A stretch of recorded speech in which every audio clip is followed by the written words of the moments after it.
And here we go in the paint Monday night. We're live. We're here on YouTube.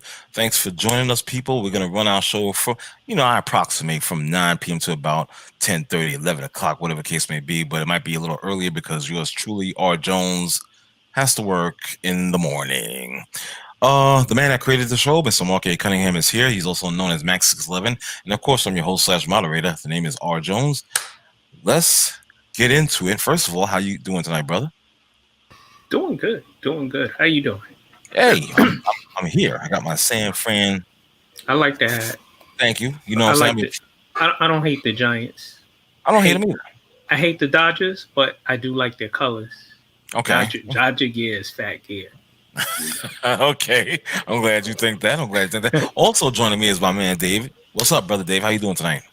What's up, brothers? How you doing? He incognito. We can't see his eyes. That's all right. I'm not mad at that. That's okay.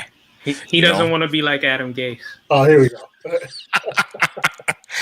That's quite all right, man. It's funny you mentioned the NFL because that's the first thing we're going to be talking about tonight. Is the lane we'll be in the lane of the NFL, and rumors are flying that New York Giants head coach Joe Judge will fire the offensive coordinator, Mr. Jason Garrett, formerly the head coach of the Dallas Cowboys, our rivals. Wow. I don't know if this is stemming from the other fired coordinator, Matt Colombo. I don't know if this is any type of repercussions or fallout from this. I mean, I just don't know the whole story, to be perfectly honest. Maybe you guys can fill me in on that. However, this has not been a good first season coaching-wise for Joe Judge, obviously. The team has underperformed. Even though they've been in games, they just can't finish it. You understand? They've been in games. They've been very competitive. They had close games and whatnot, but just hasn't turned out in their favor as it relates to wins. But what's even more disturbing is what's going on with the staff. You understand? That's even more disturbing.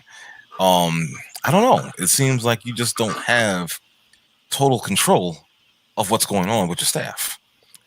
So maybe I'm incorrect. I'm just saying it's just my thought. That's the the initial view that I'm getting. That's the vibe that I'm getting initially, to be perfectly honest, because I'm just like not liking this. Where it seems like you're lacking stability, control. I don't know. This is what it screams to me. So yes, sir. Let me jump in on this because I'll preface it by saying I don't know a whole lot about the situation, but just from what you're saying and what I've seen, it sounds like Judge is having a coaching identity crisis. Mm-hmm. And what I mean by that is he doesn't know who he is as a coach.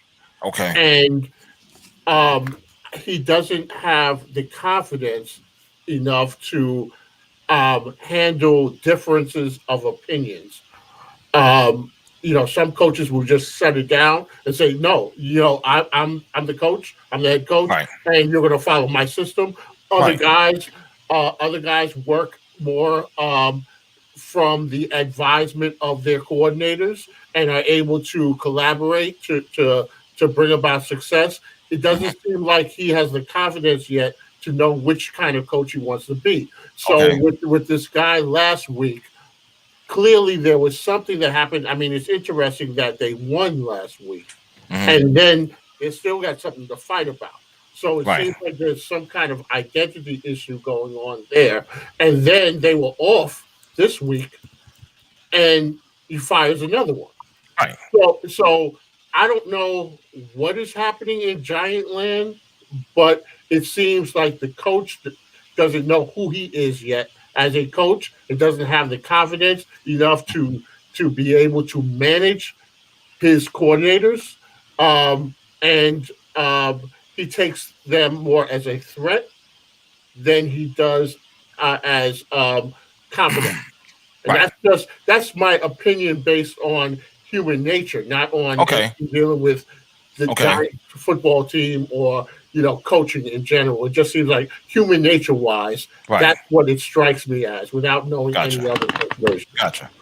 Okay, let me just before we go on, let me introduce a few more people that just joined us. First, my man from the NC, Mr. Dom. Of course, I can't see him because he's probably puffing or whatever the case he's doing. Well, I don't know what he's doing, but he is here live with us. And of course, we got the man, Snowman, in the morning. Brian Snow is with us. What's up, Brian? Thanks for joining us tonight, guys.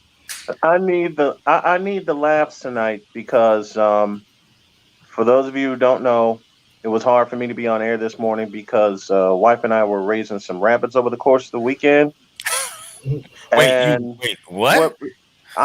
Let me explain. Wait. For a few months, we had some pet rabbits, some pet bunnies, Okay.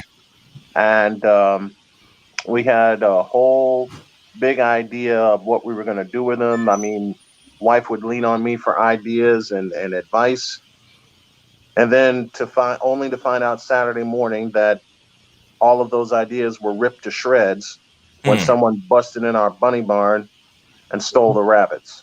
Right. So I have not been a brother in a good mood since Saturday. Right. And I've said a lot of, all right, I'll go ahead and I'll say it plainly because I know I can say it plainly on this show. I pissed a lot of people off this weekend because when they see me, they think, oh, he's just jovial. He doesn't take things seriously.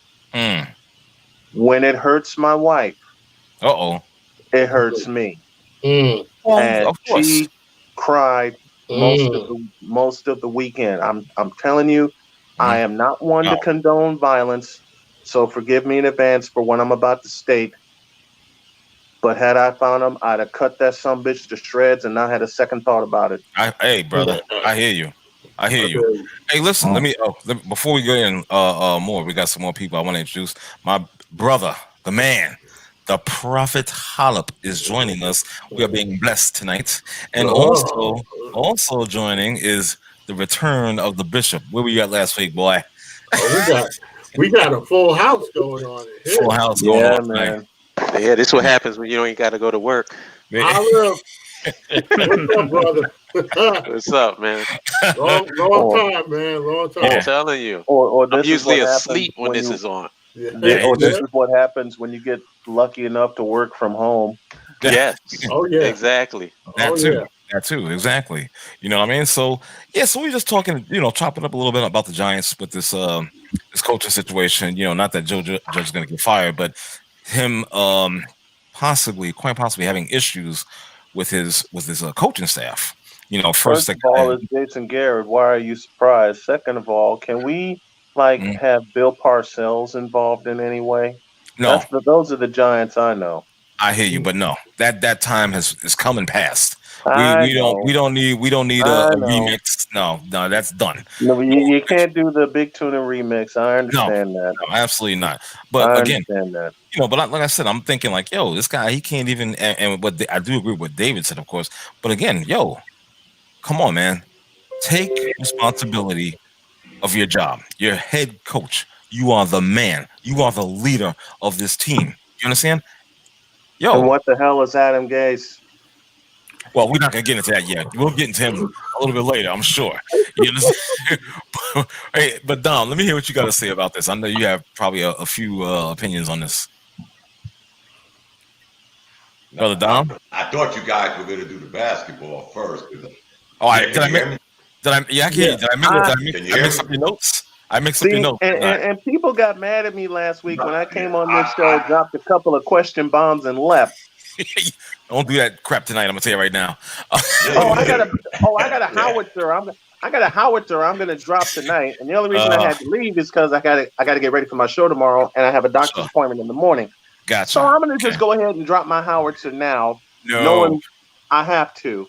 I have to. Good fuck. Okay, good so the Nets signed their sharpshooter, and it's Joe Harris.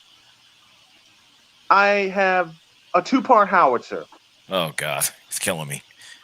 One, why?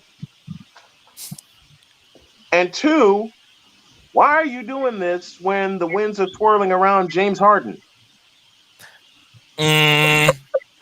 Are we gonna answer that real quick or no? We can answer it. Okay.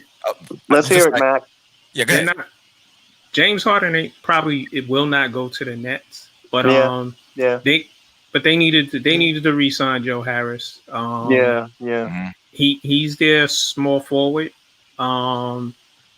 Great shooter, became a better all-around player, and that's a guy you need because if they get Harden, they're going to have to trade some other pieces. They're going to have to trade probably Karis LeVert, maybe Spencer Dinwiddie, and maybe Jared Allen. So you got to keep Joe Harris, which are some of your original playoff Nets anyway. Spencer Dinwiddie and Karis LeVert. So Mac, thank you. You just gave me 2 bonus questions. One, who's going to survive the axe in Philadelphia? Would it be Ben Simmons or Joel Embiid? Neither. Can I answer that? Go ahead, Matt. Right ahead, Bishop. Neither. They keeping them.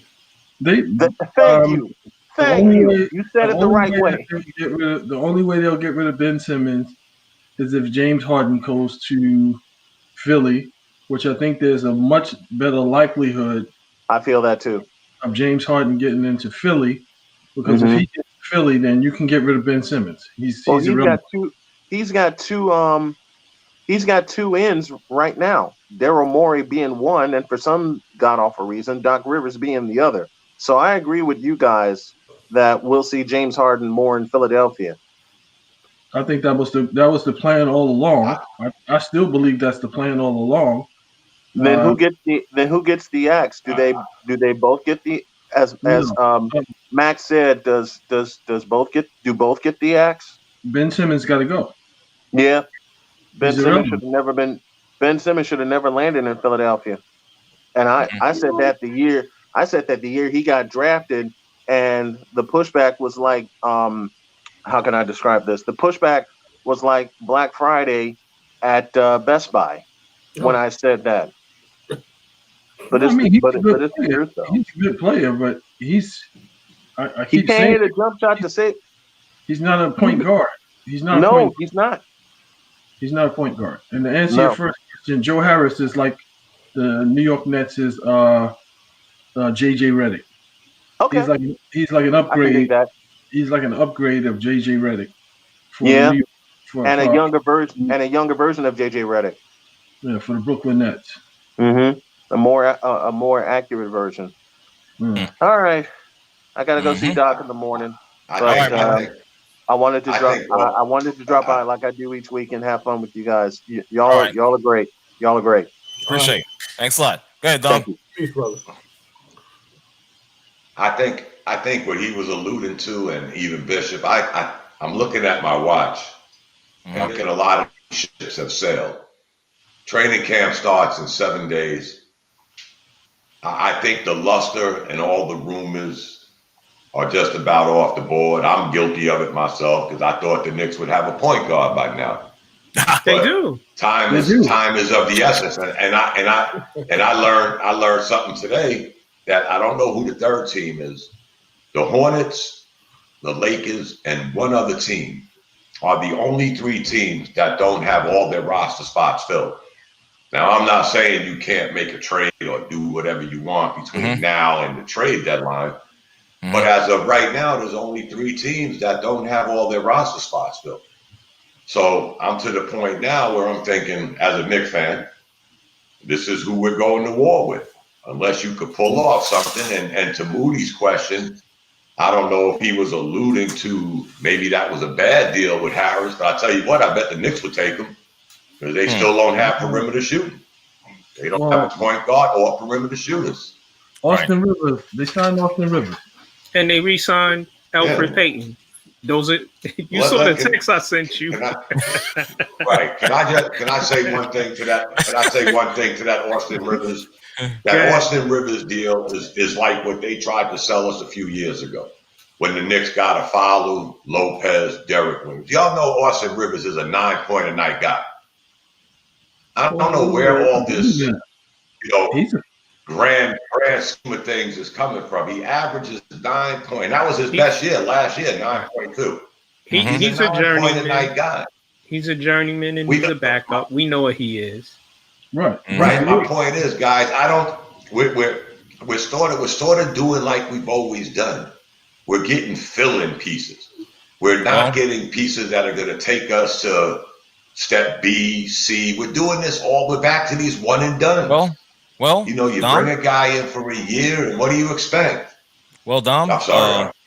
No, I'm sorry. I'm doing a Max 611 groove kill on you. I'm sorry about that. But here's the thing. That's all right. You don't say, but no, it's all good. But here's the thing.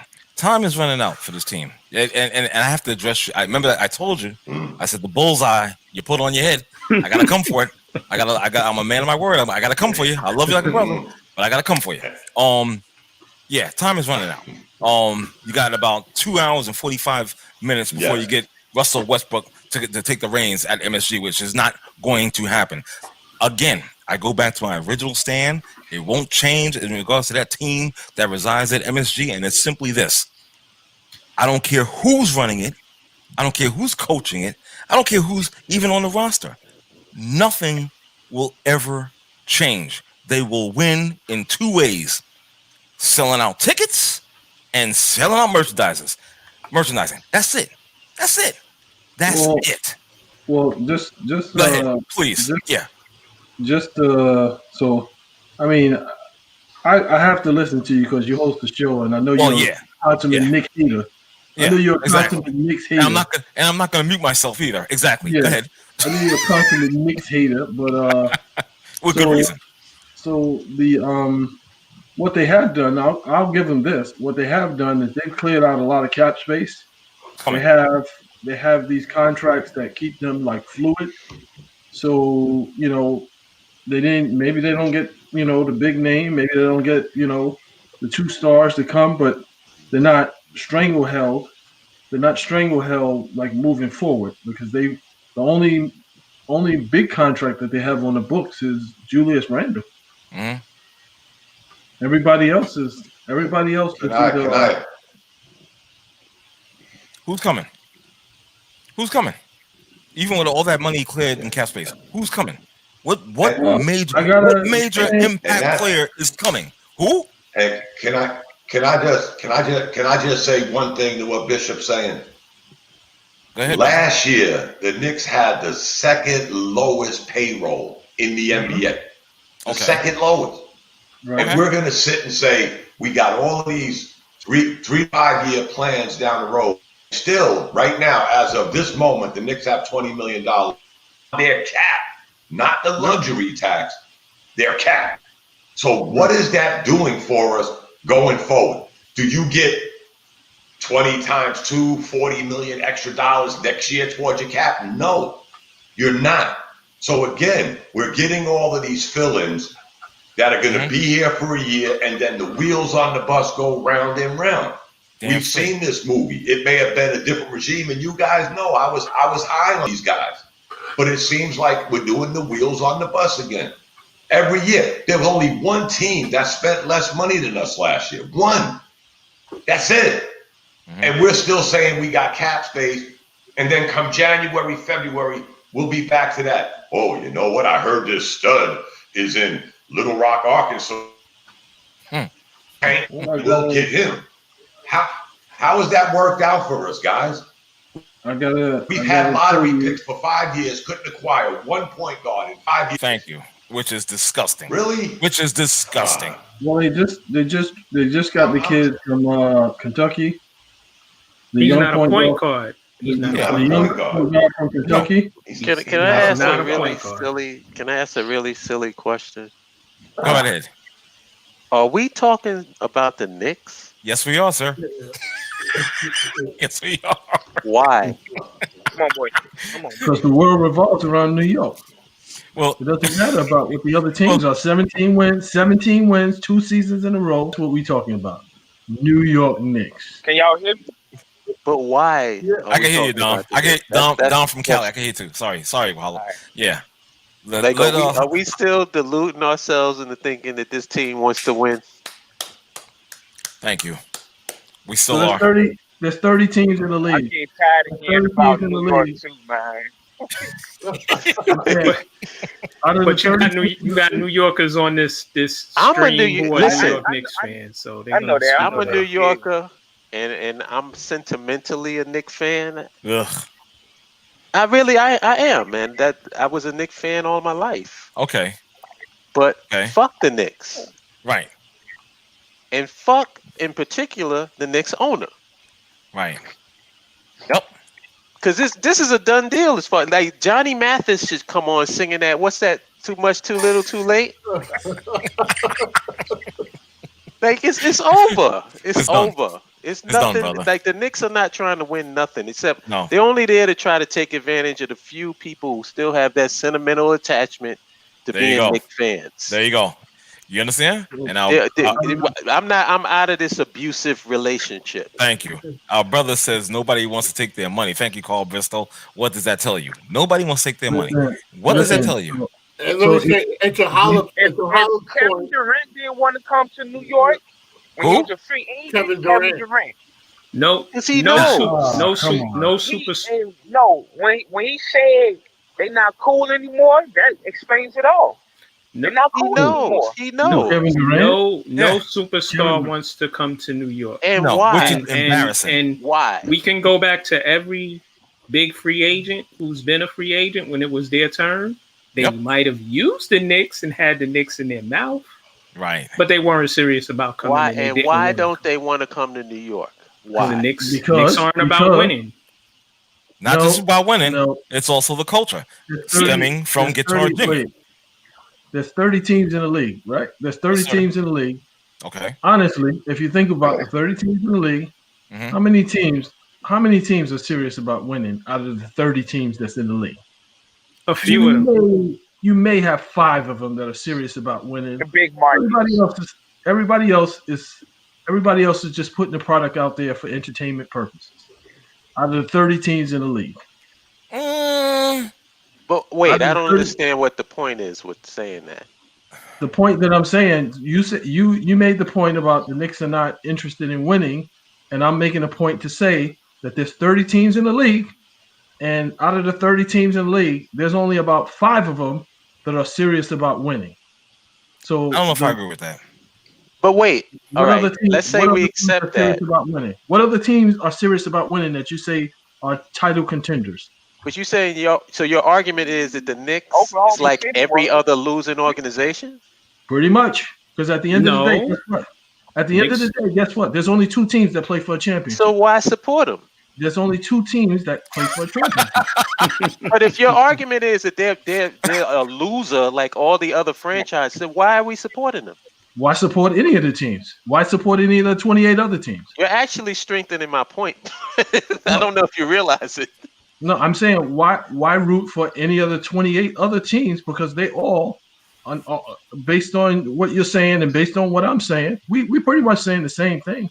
I'm saying that there's only 5 teams that are interested in winning. So that means there's 25 other teams that are just faking fans out. It's not just New York. It's not just New York. Okay, it may not just be New York, but that doesn't excuse New York. No, absolutely not. I'm in New York, so I don't care about those other teams. Right, but I care about the New York Knicks. I'm more sympathetic toward you as a fan because you're the one that's being taken advantage of. And there's a lot of people out there that love the Knicks and they really want the Knicks to win. And those are the ones that I feel bad for.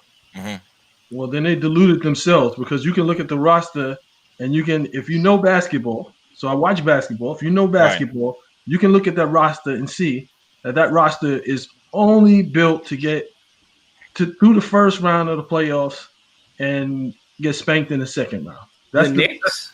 That's the best they can hope for.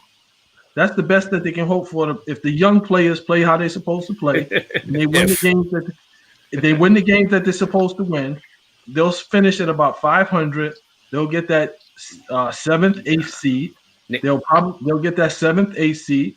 They may be a tough out in the first round, get lucky, get past the first round, and then get beat up in the second round. Well, let me ask you a question. Works right. No. Let me ask you a question. Last season, I'll tell you, last season, they won 17 games. There was about 20 games to 25 games that they should have won that they lost to like teams that were worse than them. And they lost those games in the last 2 to 3 minutes. So I'm saying I'm realistic. They were a bad team last year. Well, let me ask you a question. Roster. Do you think the Knicks should be supported? Any team in the league is going to be supported. No, should they be supported? Should they be supported as far as what? As far as time, energy, money, anything. Should they be supported as a Knicks fan? Well, depending on what your loyalty is, why not? Why not?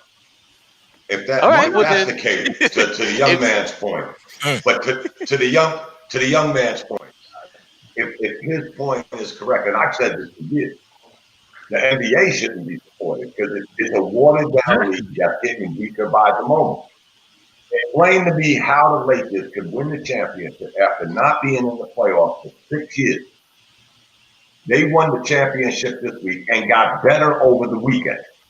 Yep. Not via the lottery, not via the draft. They got better by signs and trades, and they just won the chip and haven't been in the playoffs for 6 years. So you go back and you track it. Let me answer that.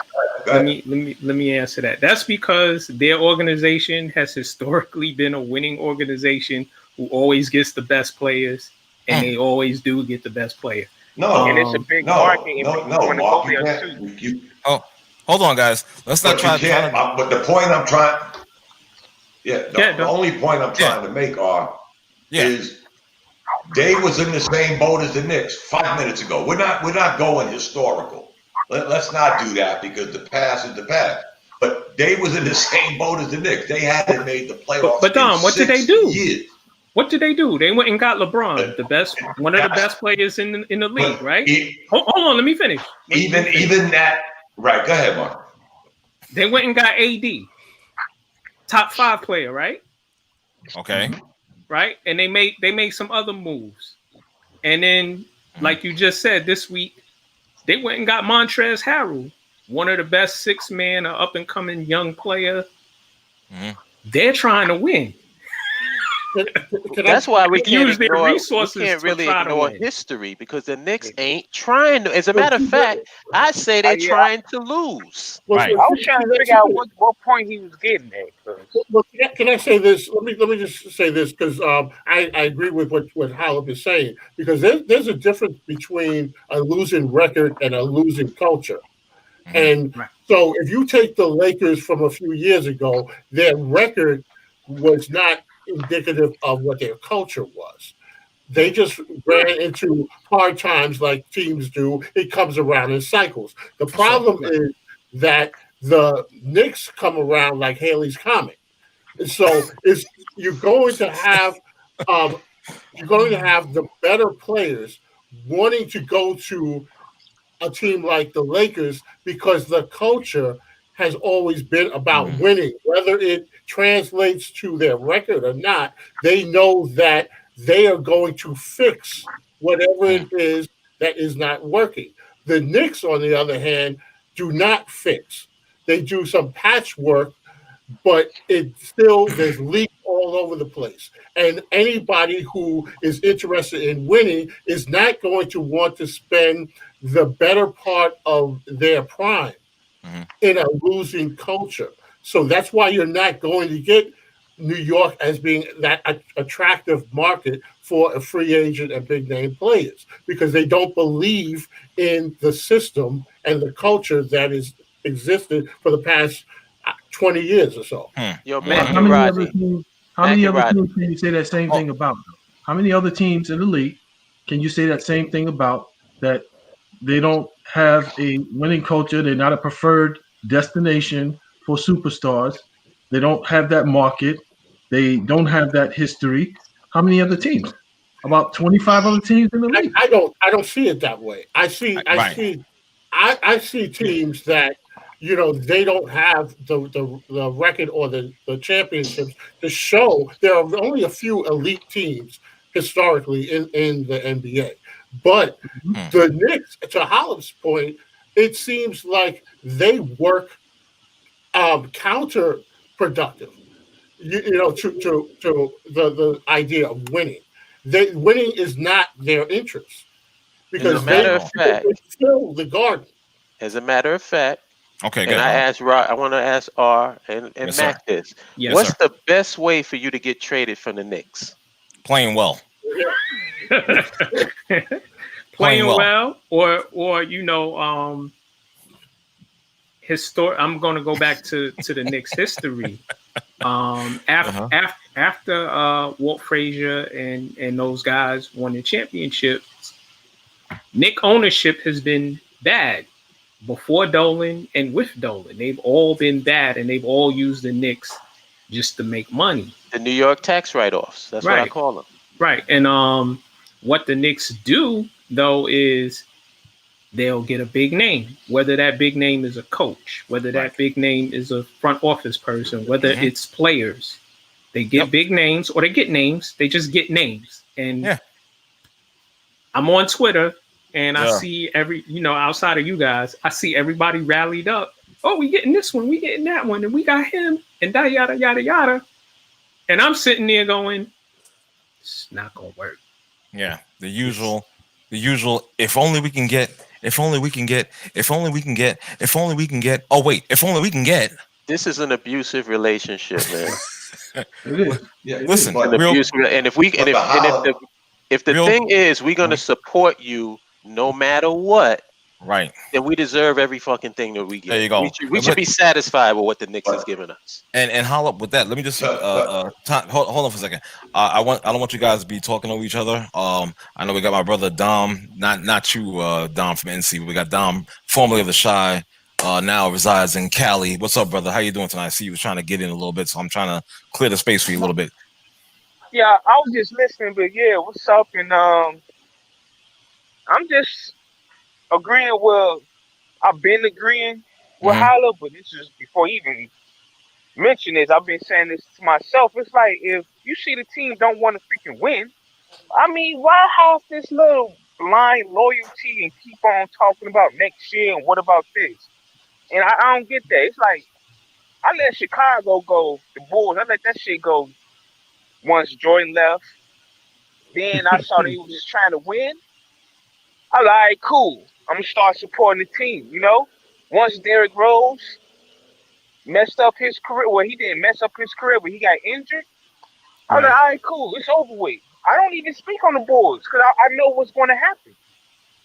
Exactly. So I don't understand why people, I'm not getting at nobody on this panel, but I just don't understand how people could keep talking about the Knicks. It's people on YouTube that have a dedicated New York Knicks podcast.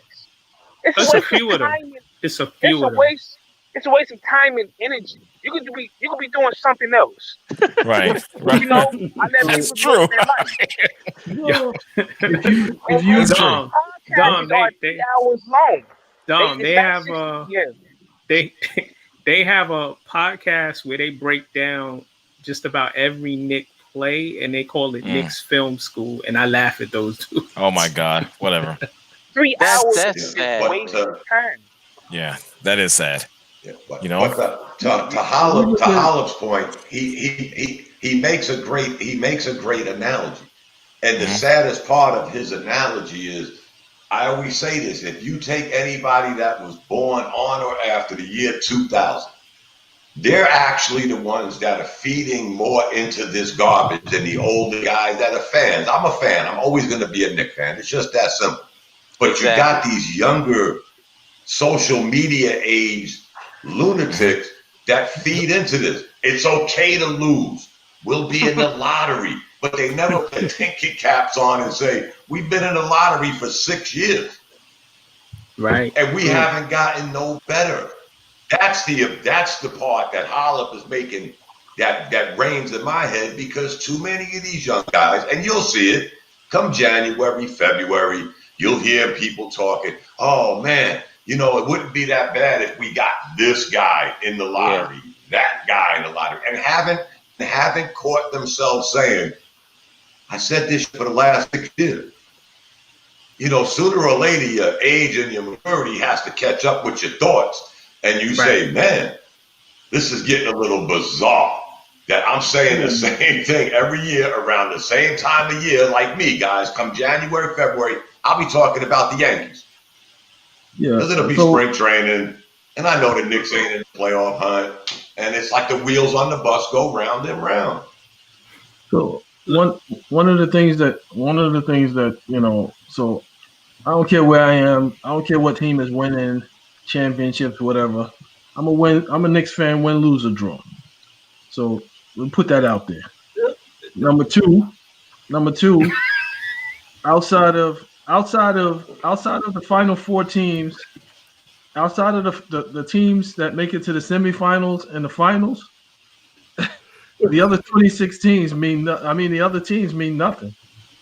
It means nothing because you pretended like you wanted to win, but you didn't do what you were supposed to do to win.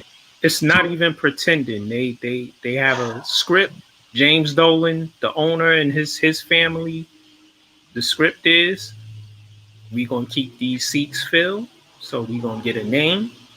When me and R were outside the garden with the people protesting, what happened, Yep. R? Well, which protest are you talking? The first one, the big one. Oh, the first one. Oh yeah, yeah, you was there, David. Yep. The people were initially they were angry, and then What happened? Angry at what? Once the scoreboard flashed that Phil Jackson was coming. Oh my God! Oh, it was like the second coming. It was like the second coming. Jumping up and down and dancing and I thought I was at a Prince concert. For real.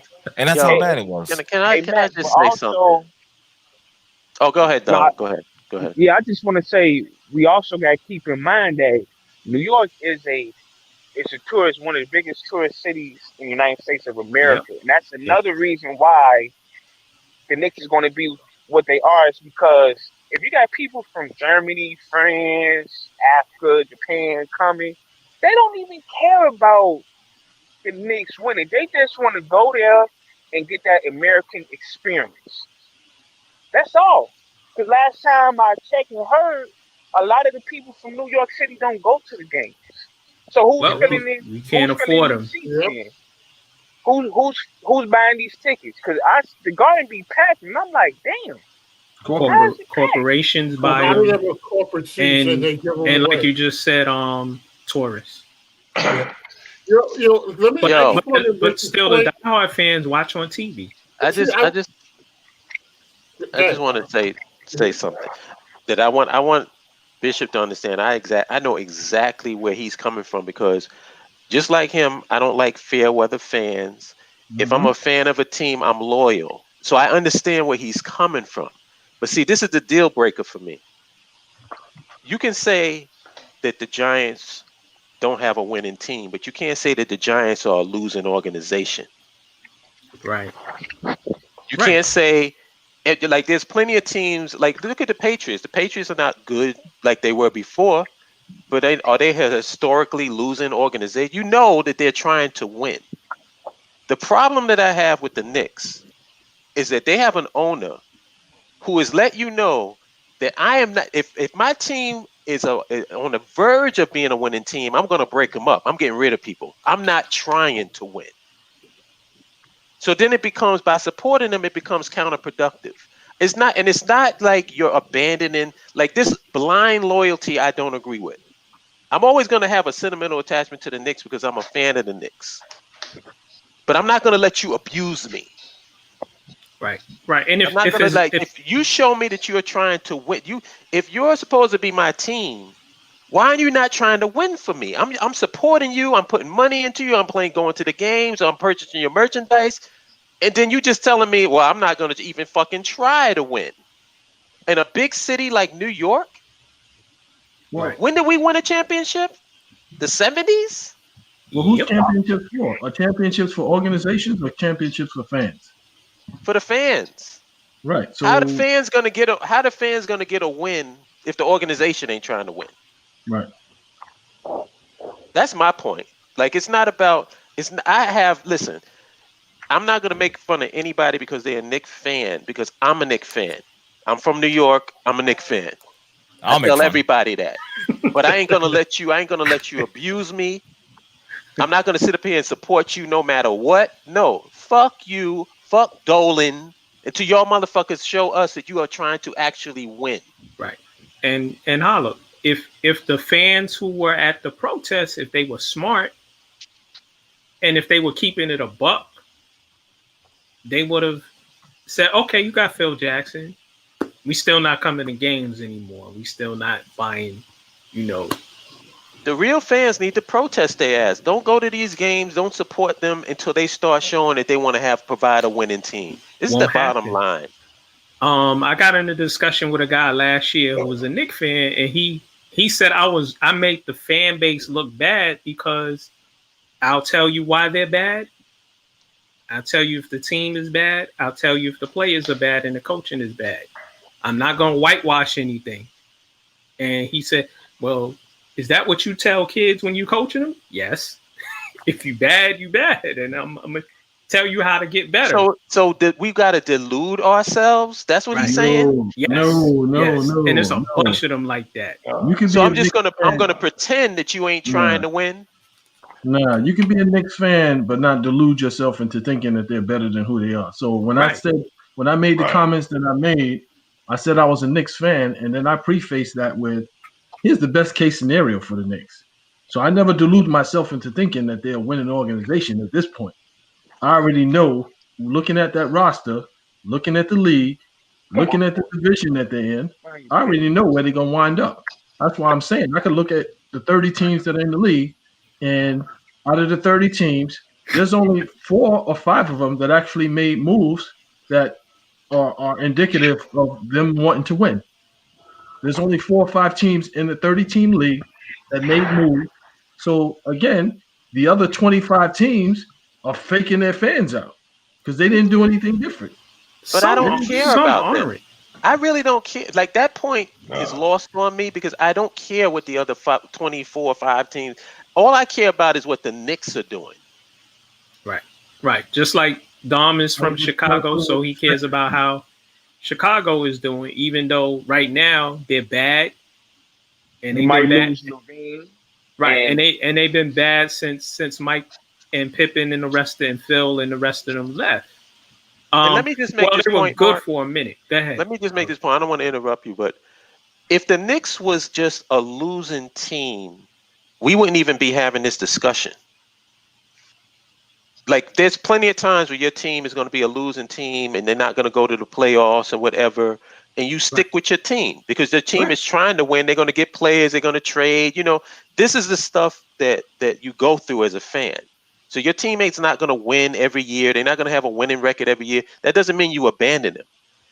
What I'm saying is this is not what we're dealing with here. We're dealing with an organization that has put it out there. They do not want to win. So if you look at the Eastern Conference, realistically, look at the Eastern Conference. You got Miami. Well, you got Milwaukee, Miami, Boston, and Philly. Those are the top 4 teams. Those are the top 4 teams. Those are going to be the top 4 seeds in the East. If you look at the West, made moves. If you look at the West, you got the Lakers, you got the Clippers, you got Golden State, and you got Denver. So you're saying I don't understand the point. Are you saying that the Knicks shouldn't be one of those teams that's trying to win? No, I'm saying that if you look at the league, those are the only teams that are serious about winning. And out of those 8 teams that I just named, there's only 4 of them that are going to be playing seriously for a championship. But Bishop, part of that is some teams are in bad markets where they can't get certain players. They can't ascend, unless they draft players or they trade for players. York, as a player, when you come to New York, you have to be about your business in order for you to live that lifestyle because of the scrutiny that you're going to face. So even though it's a big market, you got to be a certain kind of player to be able to survive in New York. The last 6 years, they brought subpar players here. Right. The last player that actually came in and was about their business in New York was Carmelo. And that's because Carmelo is a different breed. Like, Carmelo is about that life. How many other players in the league can you say that? But to your point, Bishop, though I love arguing with you all the time, you make a half point because to your analogy, and I get it because, like I said, the NBA is a watered down league to begin with. But when you look around, if you actually look at the NBA, with your plan, Bishop, and I get it, but that means at least to Hollow's point, at least teams like Phoenix are showing they're trying to get better. Sacramento's trying to get better. Atlanta's trying to get better. It wasn't 5 minutes ago the Sixers couldn't get out their own way. So I get the point that only so many teams are going to really compete for a championship. It's still about putting a product on the court. To Mark and them point, the same people that walked away from that boycott when they said Phil Jackson are the same ones that'll bitch and moan all year. And then January or February, they'll come out talking about we're going to get a draft pick. This is the delusional fan that Holland is talking about. Those are the delusional ones. And let me just add to that because Bishop, you named 4 teams in the East. You said Philly, Miami, Milwaukee, and Boston. Okay, so one team that you didn't say was Toronto, and they're 2 years away, 2 years past their championship. So we're talking about cycles. You know, these teams, it goes around in cycles. There was a time when Philly barely won a game. And now they're in the conversation of teams that can compete for the East. So it goes around in these cycles. The Knicks have been in a bad cycle for a long time. So the difference is that there's every season, there's going to be 4 or 5 teams that have legit shots, and everybody else is playing for whatever place they're going to land in. The Knicks are always at that bottom. They're always playing for the lottery. They're not playing for the championship. Their chip is in June or whenever the lottery is. You know, this year it was last week, but June is their championship, and Knicks fans get all excited about June, postseason, draft time, and so that's what I mean about the culture. The culture has not been one of showing that they are a winning organization. And these other teams, you can see where they're trying. You don't see that with the Knicks. All I see is that they're trying to get a number one draft pick. That seems to be the highlight. And then everything else is playing it out the string until next season. So that's where it becomes problematic. But I wanted to make this point real quick because I don't want to jump on, because I'm a Knicks fan too, and I don't want to jump on Knicks fans because I'm a Mets fan. But I tell you though, as a Mets fan, there's 2 types of fans basically. There's those delusional fans, and then I'm a baseball fan first. And so I love going to the ball game. That is something that brings me enjoyment. Win or lose, the experience of being at the ball game is relaxing for me. It is a friendly place for me, and it is a place where I can forget about a lot of the other BS that goes on. So my following of the Mets goes back to over 50 years now. And they haven't been good most of those 50 years. But it's the experience. So I say that to say that there are some people who are passionate about basketball the way I am about baseball. And if the Knicks are their team, they can go. They enjoy the experience of going to or watching the basketball games, but they're not delusional about it. That's the difference. And that's the point I think that everybody's getting to is those delusional fans that actually believe that the ownership is trying to do something that they're not trying to do, and that's the point. If the Knicks win, it's going to be you ever seen that movie Wild Pitch? It's going to be like one of those situations where like they just happen to it's like you throw a bunch of players together and they just gel together and they overperform and they win in spite of the management because the management will try everything they can to make sure that team does not win. Right. Holla. That's what we're dealing with. Holla. Remember 87, 86 when the Mets won. Exactly. Yeah. Frank Cash, you're going to see if they win, you're going to see Frank Cashin walking around the locker room mad as hell. Yeah. You weren't supposed to do this. Yeah. But that's the only way it's going to happen. Even with that Mets team in '86, guys, I'm a baseball fan like Dave. With the Mets team in '86, you saw the ascension. You saw that in '84, '85, '86. You saw the ascension. So even if you are a crazy Mets fan, like Dave, like I am with the Yankees, you saw an upward climb. Yep. So when they hit pay dirt in '86, it was like, wow, they kind of sort of deserve this. They've been on the upswing, but Dom, we don't have that. Dom, here's what they did, though. After '86, they tore it down. But that's a subject for another day. Right. That's a subject for another day. But they built it up. Right. But they built it up, Mark, where you felt good. Yeah, you felt good. Dave, I can imagine, was overwhelmed. I wasn't. I'm not even a Mets fan. I know all the stories. I was in Germany. I'm pulling for the Mets. Right. But you saw this. Right. Here's the thing with the Knicks. '99. We got lucky, go to the championship. The owner, for whatever reason, decides he doesn't want Marcus Camby and Latrell. He doesn't want Marcus Camby and he doesn't want Latrell Sprewell on the team because he felt slighted by them for whatever reason. And they traded them for hot garbage and messed the team up. Yeah. Right. Yeah. That's the difference, though, Mark. The Mets won, and let's be honest, Dave's the ultimate Met fan. You kind of saw the wheels falling off. Yeah, you kind of sort of saw them wheels coming off that team with one issue after another, injuries, attrition.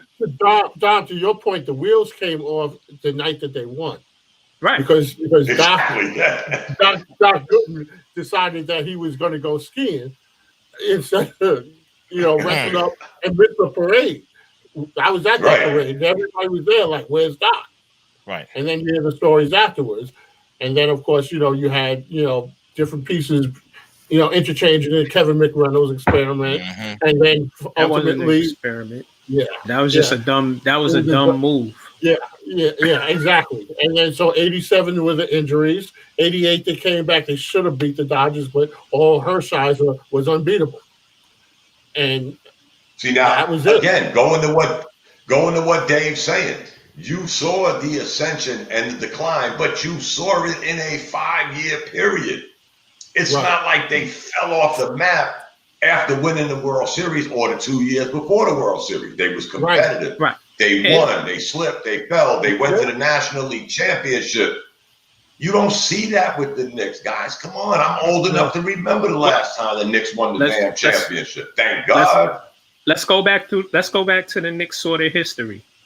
They get Carmelo, they have Amari, they got a good team, right?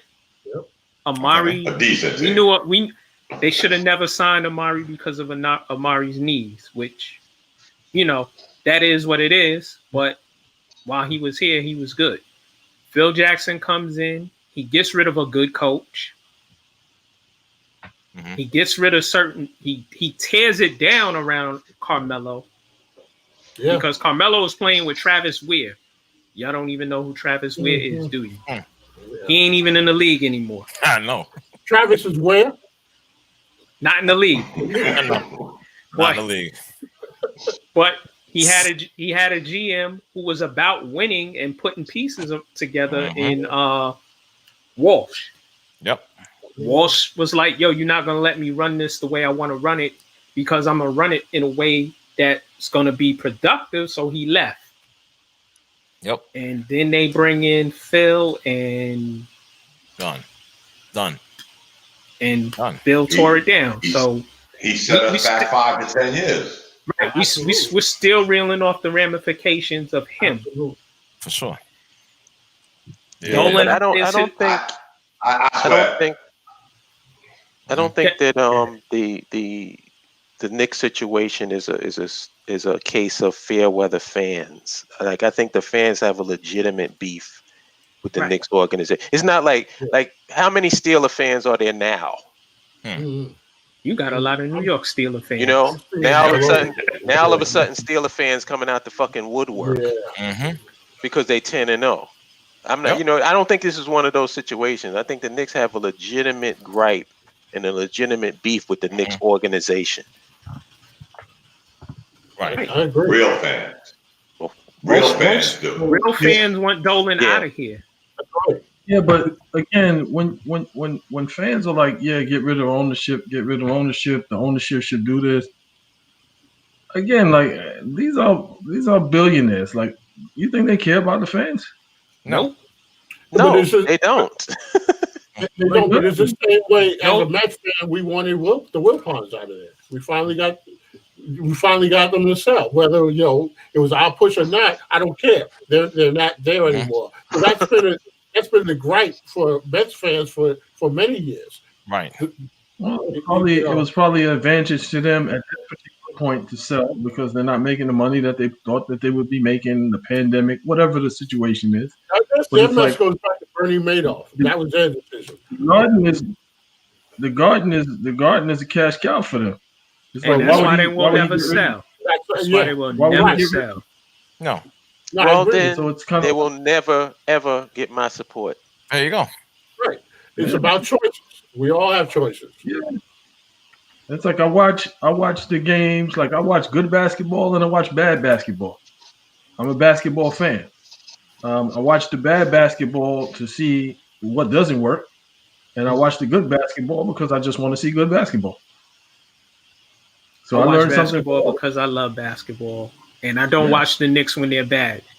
I'm gonna keep it real with y'all. I watch initial games early in the season, and like Dom said, by December, January, I'm not watching Knicks games because I already know. Yeah. It's almost like, and I gotta go, guys, because I gotta get up early in the morning. But before I go, it's almost like the Knicks have in their front office somebody that works for the NSA that's tapping calls, tapping accounts, because they're doing exactly what a lot of these fans are saying. Oh, it's not bad. Oh, we'll get better next year with a draft pick. We'll get better next year with a draft pick. And it wheels, I keep saying it. It's almost, to Hollow's point, it's almost pathetic that we still, and again, I'm always going to be a Knicks fan. I'm not going to be one of those Knicks fans.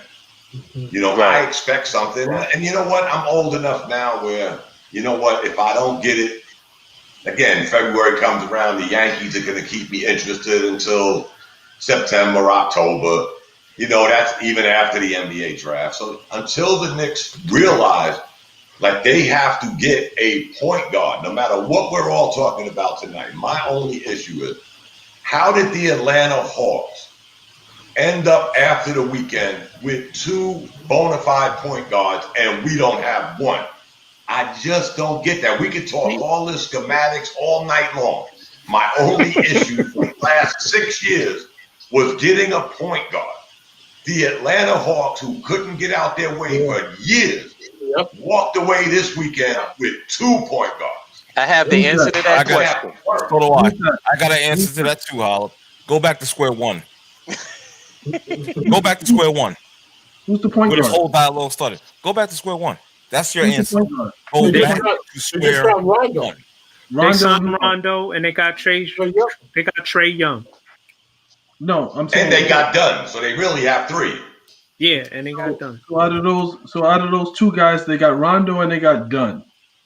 They got Rondo and they got Dunn. And they got Trey Young. I'm saying, but the guys that they just acquired, Rondo and Dunn, right? Where does that put the Hawks? Faking the fans out. Higher than the Knicks. They're a better team right now. But they're not going anywhere. Yeah. They're not going anywhere. That's maybe you say they're not going anywhere, but the point is they had a chance to improve. They got better at point guard. They had a chance. This has nothing to do with Atlanta and where they're going. Nothing. The point is you had a chance, Knicks, to improve your position at point guard, and you chose to sit on your hands and do absolutely nothing. Again, my point, back to square one. So exactly. Period. So let me just say this, Bishop, because before this weekend, before bringing in Rondo and Dunn, the Hawks had one thing that the Knicks didn't have: a starting point guard. They already had one. They have young pieces. Yes, and then they shorted up by getting Rondo. And when the Knicks, they had point guard by committee, but none of them were starting NBA point guards to begin with. So you had an all-star,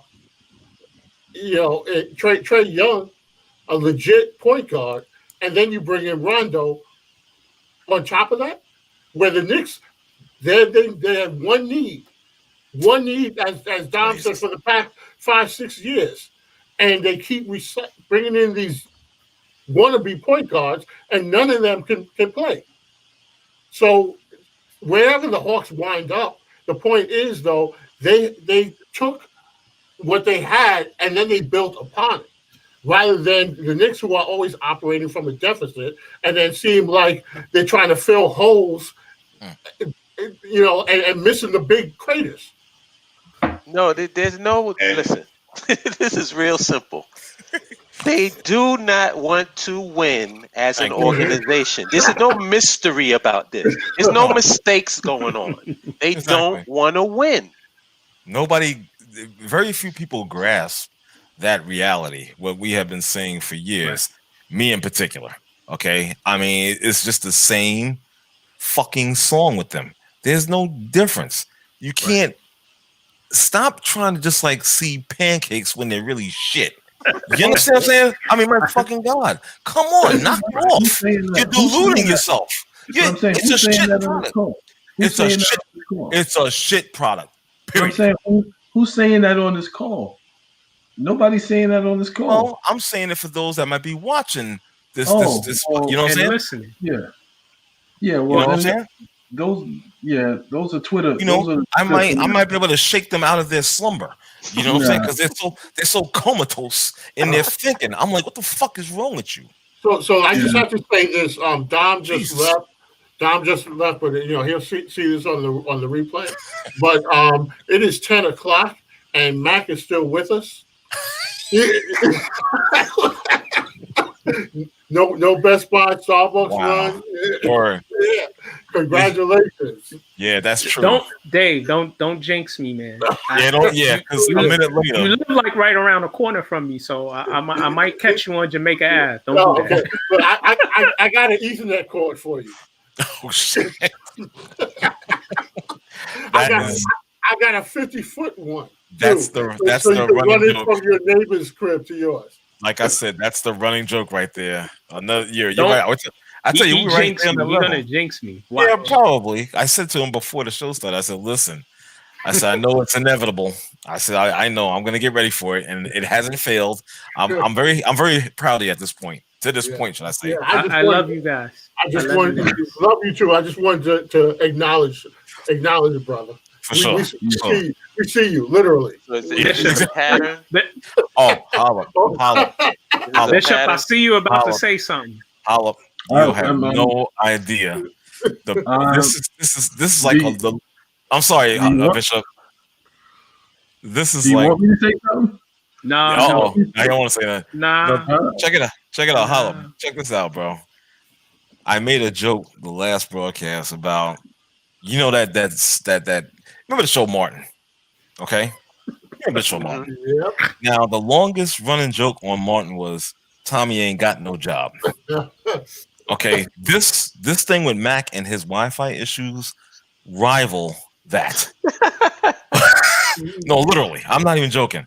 Because it's like that train, It's, so no dedicated internet connection, basically. Yeah, it was hilarious. He always it's not his internet connection. I beg to differ.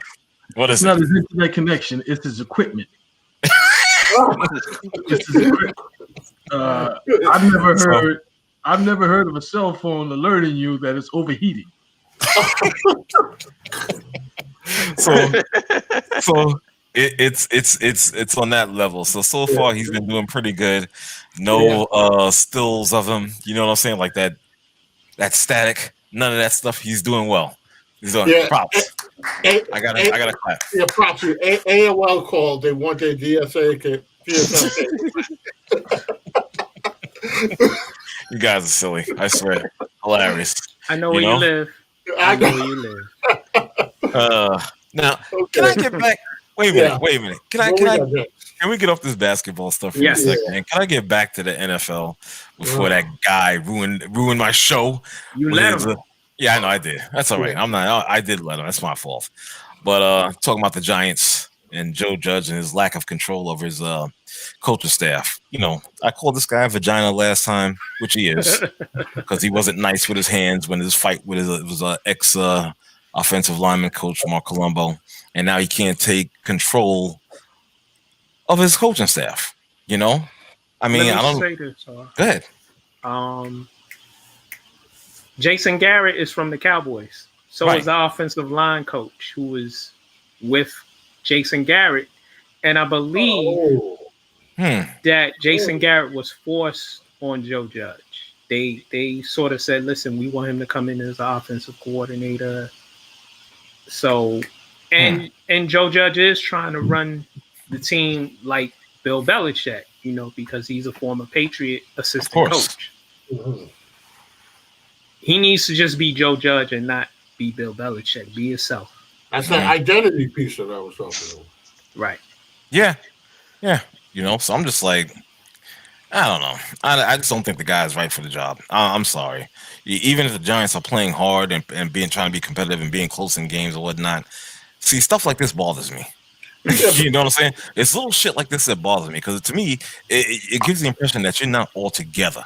You understand? So that's just me and my take. You know? They're just lucky though that this is a year that you don't have to be all together to win the NFC East.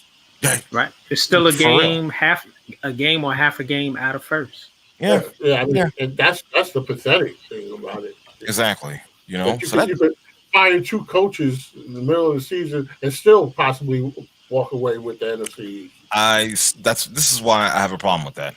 I'm sorry, I got to be real. I just have a problem with that because if you can't, come on, you can't even control that shit. Yeah. And for you getting your ass beat is your own fault. It's your own fault.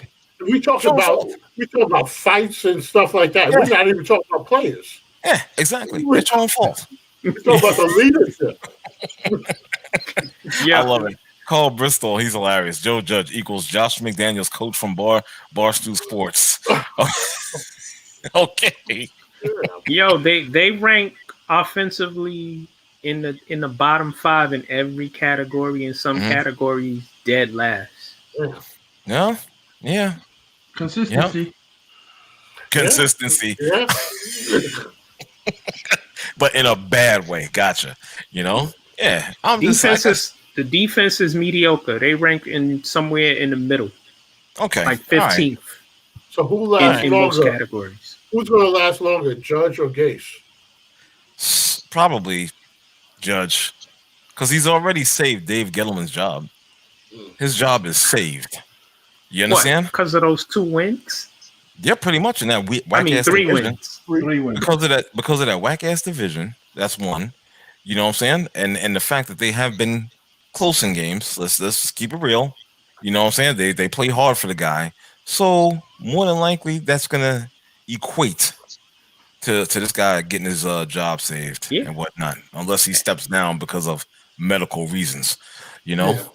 Hey, Adam Gase, Jets 0-10. Keep doing it. Get that first round pick. First of all, they're not going to do that. Let me just say this real quick. Just quote me on this. I don't give a fuck. They're not going to finish 0-16. Guarantee you. I guarantee you. Let's make a friendly wager. What do you want to wager? What's the rest of the schedule? Huh? Well, hold on. Let's make this friendly wager. What's that? Whoever wins, you have to wear. Whoever loses has to wear a hat or apparel from the team they hate the most in any sport. That means Kansas City. Okay, fine for me. That means the Kansas City Chiefs for me. Okay, fine. Right. I could do it. It's an ugly color too. But let me tell you. Have to get something Boston. I'm staying away from any bet that has anything to do with the New York Jets. No, I feel you, but no, this is like a fucking can't miss, Hollop. I'm telling you right now, because for the Jets to remain perfect in either positive or negative, It's not gonna happen. They're gonna wind up 2-14 or 1-15. So you're betting that they win a game, and I'm betting that at least one. They're gonna lose every game. Yeah, because they're the Jets. They're bound to mess up. It's 2020. Up is down and down is up. Dude, they will fuck anything up. Perfect. You forget it. Games left. What's the schedule? I'm about to tell you, Bishop. Doesn't matter. They're gonna. It doesn't matter. Even if it's against, well, they are gonna be superior to them, any team. But they're gonna pull off an upset. I guarantee it. It's damn. That's a shame when you can't even have a perfect losing record. That's how bad they are. That's how bad they are. I mean, you guys haven't been following the trail of breadcrumbs behind them. Look, they're horrible. They're fucked up. They play the Dolphins. That's a loss. That's an L. Then the Raiders. That's a loss. Okay. Then the Seahawks. That's an L. And the Rams and Browns games. The Browns are the next two, and those are to be announced. The Browns. Okay. That's a toss-up. That might be the game. The Browns have been playing good this season. That might be the game. That might be the game. Nah. That might be the game. I'm telling you. Nah, even without Odell Beckham, the Browns have been playing decently. They could lose. It's a strong possibility they lose the rest of the game. I tell you, the only way the Jets beat the Browns is if somebody reminds them that they're Cleveland. Right. I'm telling you. And they play the Patriots also. That could be the game. That's it. They played the Patriots tough in the last game. Those are their last 6 games. Well, I'm telling you, get ready to wear that New England apparel, boss. I'm telling you right now, get ready. You might as well buy the Boston Celtic. You might as well. It's going to be something Boston. Somebody in the state of Massachusetts. You better get ready to spend that dough. I want to see Mac with a Larry Bird jersey. Word, exactly. All right, because there's no way in the world I'm wearing anything representing Kansas City. All right, I might rock the Royals. I like that color. You don't hate them though. It's got to be somebody you hate. Oh fuck! It's got to be a team you hate. Yeah, I fucking hate Kansas City Chiefs. Jesus, I hate them. I swear, I can't stand them, and that's based on their fans. I just wish. And this is hateful. I can't stand them because they cost me $2,500. That's huge. For sure. I'm hoping what's his name suffers an injury soon. And they cost it. They cost it to me in the worst way. All they had to do was take a snap. That's it. Yeah. All they had to do was take a snap and take a knee, and I would have had $2,500 in my pocket. Motherfucker fumbles. And then somebody recovers it and runs it in for a touchdown. And that was it. Yeah. I got they have my hatred for the rest of humanity. I hear you, brother. I'm right there with you. for the Chargers like that too. They similar. All they had to do was lose. Wait a minute. And that's funny. You just said the Chargers. What do you think about this quarterback? This guy, Justin Herbert or Herbert. He's very good. I'm shocked that he actually plays for a formerly 2-7 team because he has some pretty good damn numbers. Listen, I like Anthony Lynn because he's a brother and he seemed to be a good coach. But I've been watching some of their games. Mm-hmm. Good God, he's gonna get himself fired. He is gonna get himself fired. They should have won their last game and Well, they did against the winless Jets. They did. But the game before last, they should have won that game. It's just watching them is he just don't know what he's doing. No, time management is bad. I saw something with time management. Yeah, he's right in regards to that. He's clearly overmatched at this point, and that's a shame because he's been coaching this team for how many years now? Like 2 or 3? Yeah, say about 3 years. Yeah, roughly. Yeah. And that's shameful for even any of us to say that. And they got talent. They do have talent.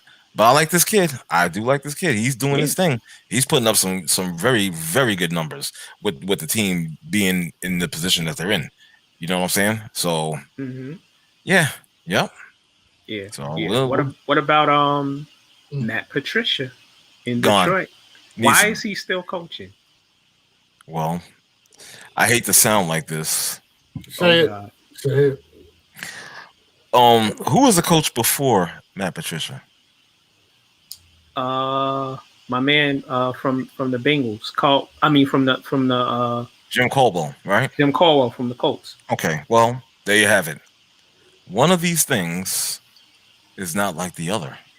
Oh. And if you're smart, you could kind of figure that one out. That's why I said say it. Are you saying someone has the complexion for the protection? All day long. Yep. All day long. You understand? All day long. Plus the fact that he came from the Bill Belichick school. You know what I'm saying? The same, you know what I'm saying? Exactly. So you combine those two factors, and people might hate me for saying that, but keep it real. Yeah, that's all I'm doing. That's all it is. One of these things is not like the other. You understand? As a black man, as a coach in the NFL, you're not going to get the chances, the second, third, fourth, fifth, and so on, as you would a white coach in the NFL. Caldwell had been to a Super Bowl, like Carl just said in the chat. He had a winning record with Detroit. Mm-hmm. Took him to the playoffs a couple of those years. True facts. Matt Patricia's record after almost 3 years is a sizzling 13, 28, and 1. Yeah, putrid. All right. My thing is like, listen, I hate to say it like that, but you know, and some people might not agree, and that's fine. But, geez, I don't know. It's sort of kind of a coincidence. I mean, kind of matches up in a way. Maybe it's just something in the water there. Nah, ain't nothing in the water. Well, then again, Flint, Michigan. You're right. Has that been solved? Has that been solved yet? Is that clean water in Michigan? In Flint? Low blow. Okay, and you're shocked that I would say something like that, right? I mean, Jesus. Yeah, I know. Roger, I'm ashamed of you. It's like, oh my God, I can't believe you said that. I believe it. You know me. I don't give a crap. Be better. No. Rodney, be better. No, I'm gonna be a scumbag and a low dirt ball that I am, and I'm gonna continue down that path. Okay. And it's our job to help you rise up, my brother. That's okay. I'm good. I'm good where I'm at. You know, in the bowels of hell. That's why I roll, and I love every fucking minute of it. I'm sorry. I got to keep it real. That's just me. You know. So, what about my man in Cincinnati? Which one? Joe Burrow. That's messed up. What happened, man? The young kid is talented as well. I don't know if he was putting up the numbers as Herbay was, but or Herbert, however you want to pronounce it. Right. I think he's dude.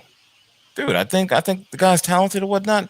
Right. And it's just a shame. I mean, with that ACL and MCL, you understand, which is just wow, man. That's devastating. But I did hear through the grapevine he was trying to get back Andy Dalton from the Cowboys. You know, I'm not fucking around. Hey, and Andy pulled out a win yesterday. Did he really? Yes, was it? Yes, he did. He actually threw a touchdown. Wow. Okay. No, I was just messing around, you know. But man, it's a shame that happened to him. I mean, I don't know the prognosis on his I don't know if he's going to be out of extra season or whatever the case may be, his recovery time. Right. But I just hope that it was sad. Yeah, I do hope that he recovers fully from the injuries or whatnot. You understand? Because that's devastating. And my best wishes go out to the dude. You know, because again, I think he's talented, and he was probably the guy that could have brought Cincy out of the malaise that they're currently in. You know what I'm saying? Maybe even win a damn first round playoff game at some point. You know, down the road. He had it in him, but we'll see from this point. Right. Pittsburgh Steelers undefeated. Let's swing that pendulum. All right. Jeez. 10-0. Okay. First, this disclaimer. I like Mike Tomlin. Right. I think he deserves Coach of the Year. I support the brother. Right. But I gotta tell you, I'm gonna be petty right now. I'm gonna be very petty, and only because it's not Tomlin. It's not the players. It's not even the city or the state. What it is I have an associate at work that's a big time Pittsburgh fan. You know what I'm talking about, Mac. You've seen the guy. And I have to see this fool tomorrow as well. He comes into work. He's got the whole Steeler regalia, hat, the mask, the fucking book bag. Book bag. Yes, he does. Has he always been a Steeler fan? He claims. I'm gonna actually take him to task on that because I'm gonna come up with some trivia questions. I think he is from New York. Yeah. But he has family down south. Right. That look exactly. So it's just for that reason. I want to see this team crash and burn, just to wipe that smug ass, ugly fucking look off his face. Well, full disclosure, I've always been a Steeler fan, and Steelers is the squad since day one. No doubt. I feel you. Well, at least they winning. At least they winning. Imagine if you had the same experience and it was a Cowboys fan. That was At least they win. Right. Yeah. The Cowboys I've hated since day one because any team that calls themselves America's team, I automatically hate you. There you go. Yeah. Exactly. Yeah. I'm with you.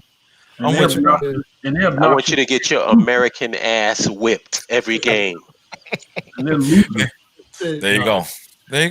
I was a Steeler fan as a kid, in the 70s. So that's why I hated the Cowboys because it was always, Steelers, Cowboys.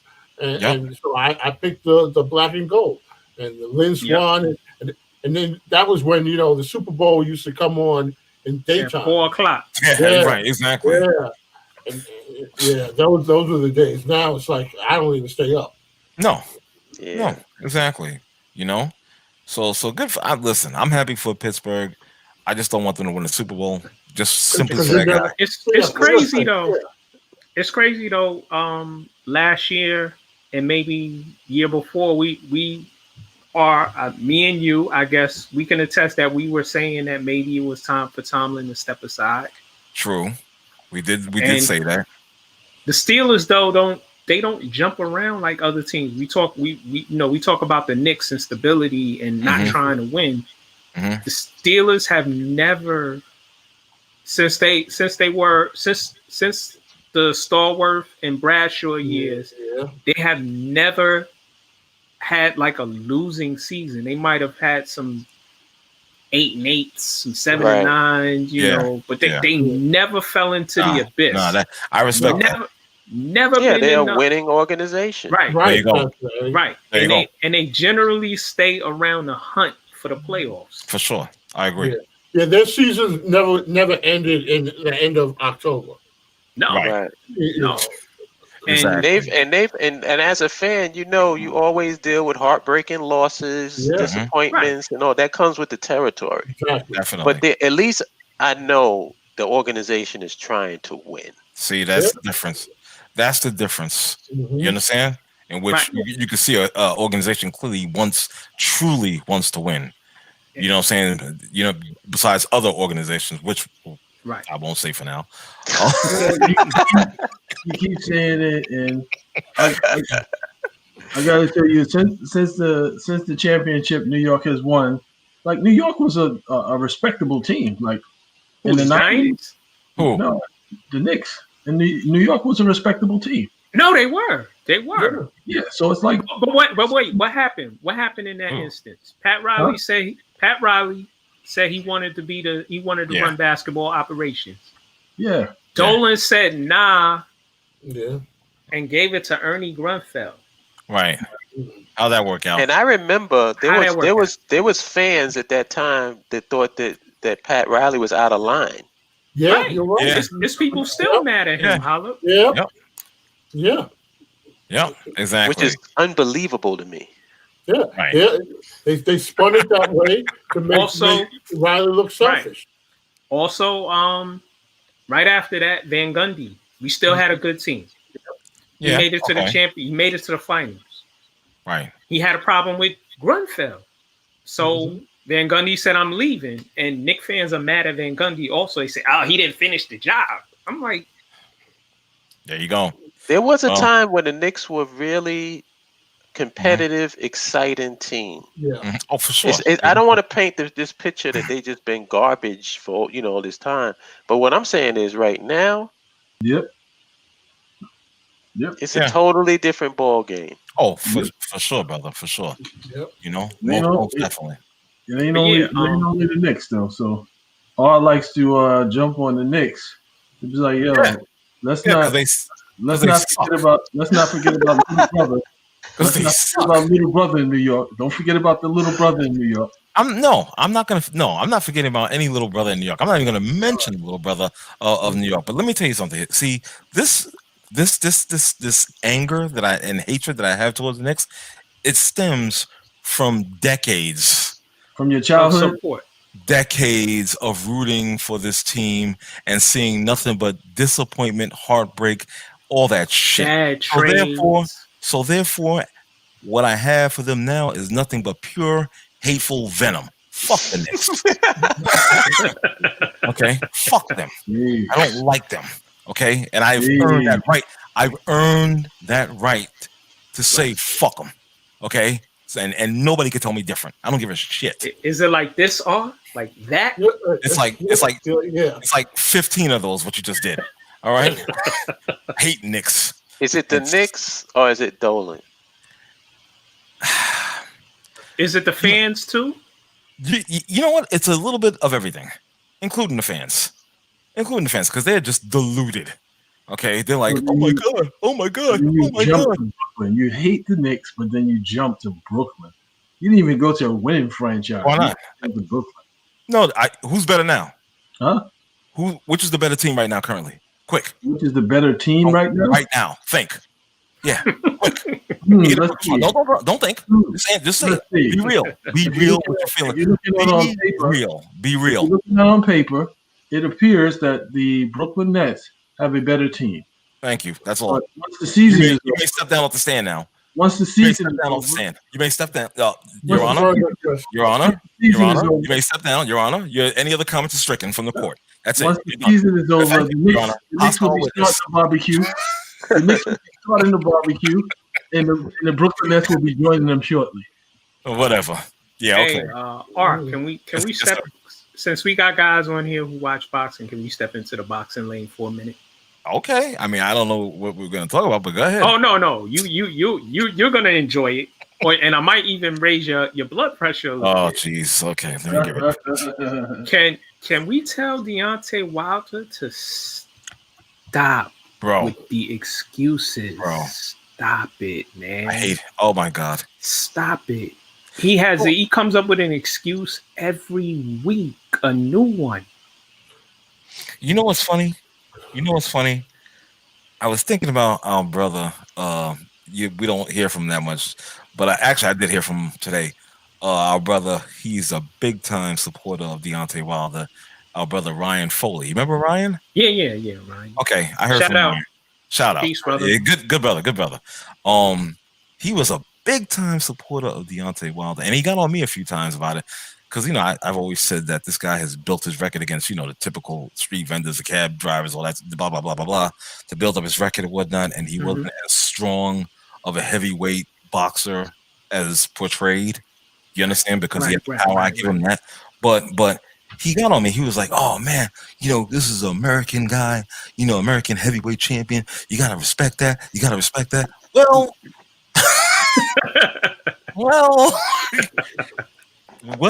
how can I respect the actions of this guy? I can't, because just like you said, Mac, you're making an excuse. The fight is done. You lost. Own up to it. You wasn't a better man that night. Try to get better. Exactly. Wait a minute. Go ahead. Mm-hmm. How can you take somebody serious who's online with jeggings on, no shirt, and twerking, and you like 6'7", 6'8", you got on jeggings and you twerking? I can't take this dude serious. And you're a boxer, I can't take this dude serious. I can't take anything he says seriously. Right. Now I saw something I didn't understand. Wasn't his latest excuse something about the guy's fingernails or something? Something like that. He said His fingernails in the glove and the way his hands were situated, way they situated his hands in the glove. But after he lost, he said he had loaded gloves. So now it's his fingernails in the gloves. Can we just get him to concede already and just move on? Because this guy got more excuses. I'm not even a boxing fan, and I can't stand him. Right. I mean, his training, his thought of train of thought. Thank you. Train of thought is like he's like on the level of Donald Trump, like with not wanting to concede this election. Yeah. You understand? It's like right on that level because, dude, that's what it sounds like to me. Yeah, you lost. Move on. Get better. Right. If you're that upset, train yourself. Come up with an actual boxing strategy, a technique. At this stage of the game, it's over. It's too late. It's too late. Johnny Mathis out there singing it. It's over. How old is he? He's in his 30s. Yeah, it's done. It's done. He's done. Bottom line was, dude can't box. No. Right. And that's what no defense whatsoever. Right. And I liked him. You did. I've been saying this for a long time, Holla. I said this for a long time. Matt got on me a couple times. Right? You got on me for yeah. You know, and I was might not you like him as an individual? No, I like. Listen, he got the one hitter quitter, which that's what he liked. The one hitter quitter, but he is not a boxer. But he can't box. Well, I knew that. Well, is that a function of his trainer? Is that a function of because there were fights that he had, and I'm like, okay, well, this guy poses no threat to you. Well, get the work in, get some rounds in, get your work in, and then finish him off. And then finish him off. But you need to get the work in. Yeah. And they were, get in the ring, knock the people out, jump up and down, do all of this executioner type stuff, pounding on your chest. But you never put in any round work. Exactly. So you got into a situation, you didn't have anything to fall back on.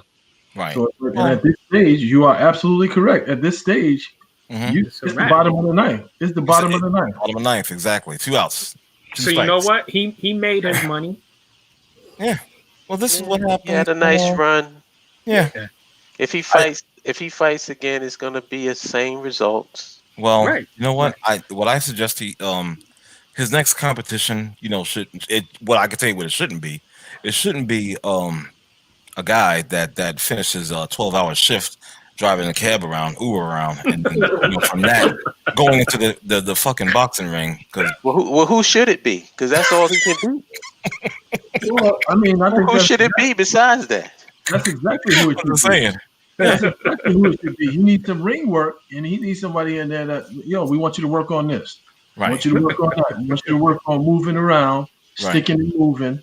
You know what I'm saying? Because when you go fight this big dude again, you're not going to be able to have him lay on you. You're not going to be able to fight with him, like with him putting his weight on you. You're not going to be able to do all of that. Unfortunately, this ain't Rocky 3. Remember how Rocky went in there and he changed his whole style up for Mr. T? This ain't it. That's going to happen. Right. It's going to happen. There's no Paramount Productions to protect him. Right. He needs to spend more time training and less on his wardrobe. David, he said the wardrobe made his legs weak. He couldn't breathe. The sun was in my eyes. My leg hurt.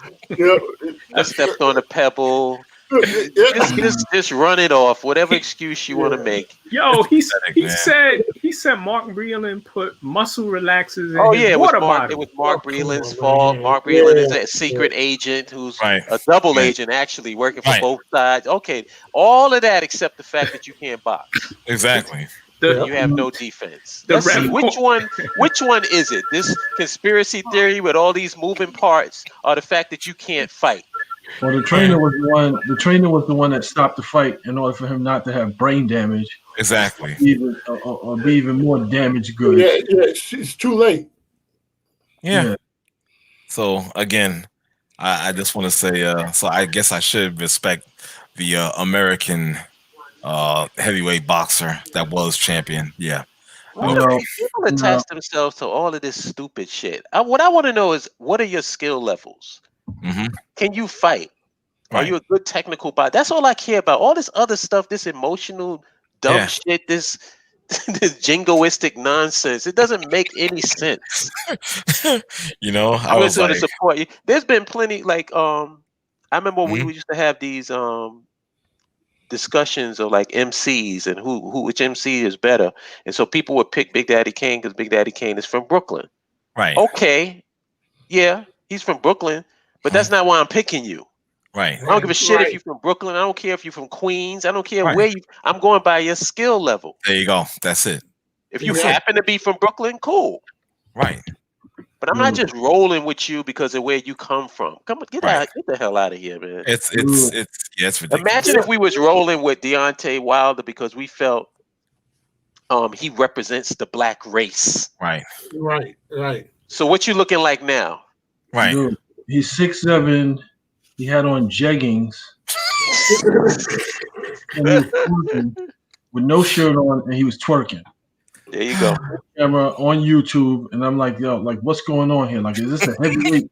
Like, when I always, the complaint that I always had about him is like, when you're going into like heavyweights, like in my mind, heavyweights, you got one hitter quitter power.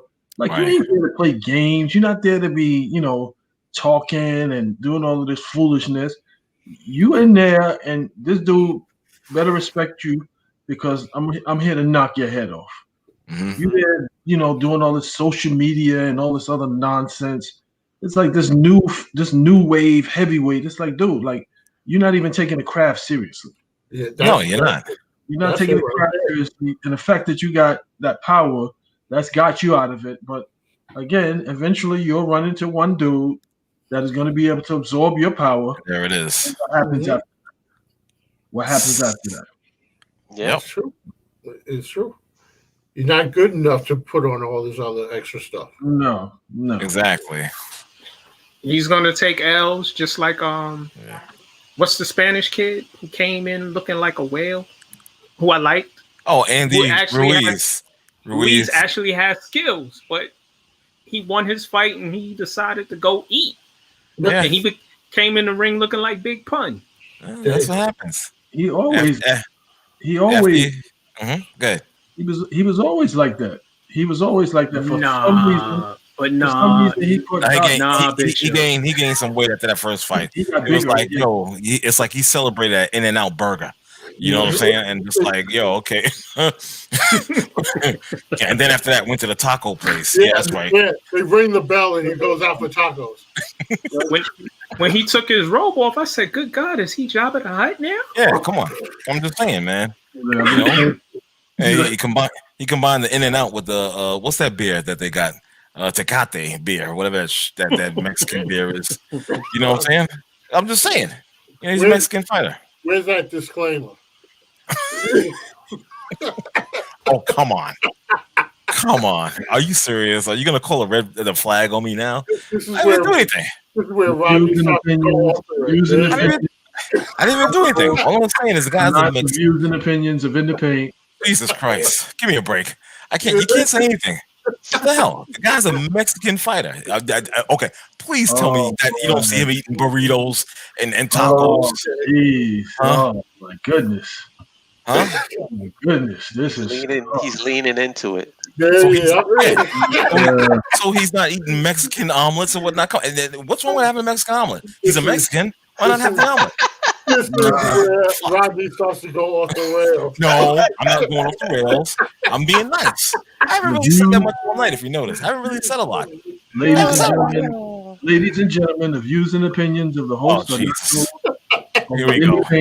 Can't get a break. Corporation, Look, it's so bad that Mark's trying to act like he's frozen right now.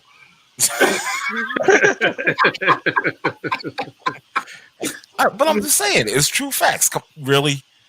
Mr. Black, legal would like to speak to you. But I'm just saying, man. Come on. Get that employee handbook out. So wait a minute. So you mean to tell me this is? You know what? Hold on. Wait a minute.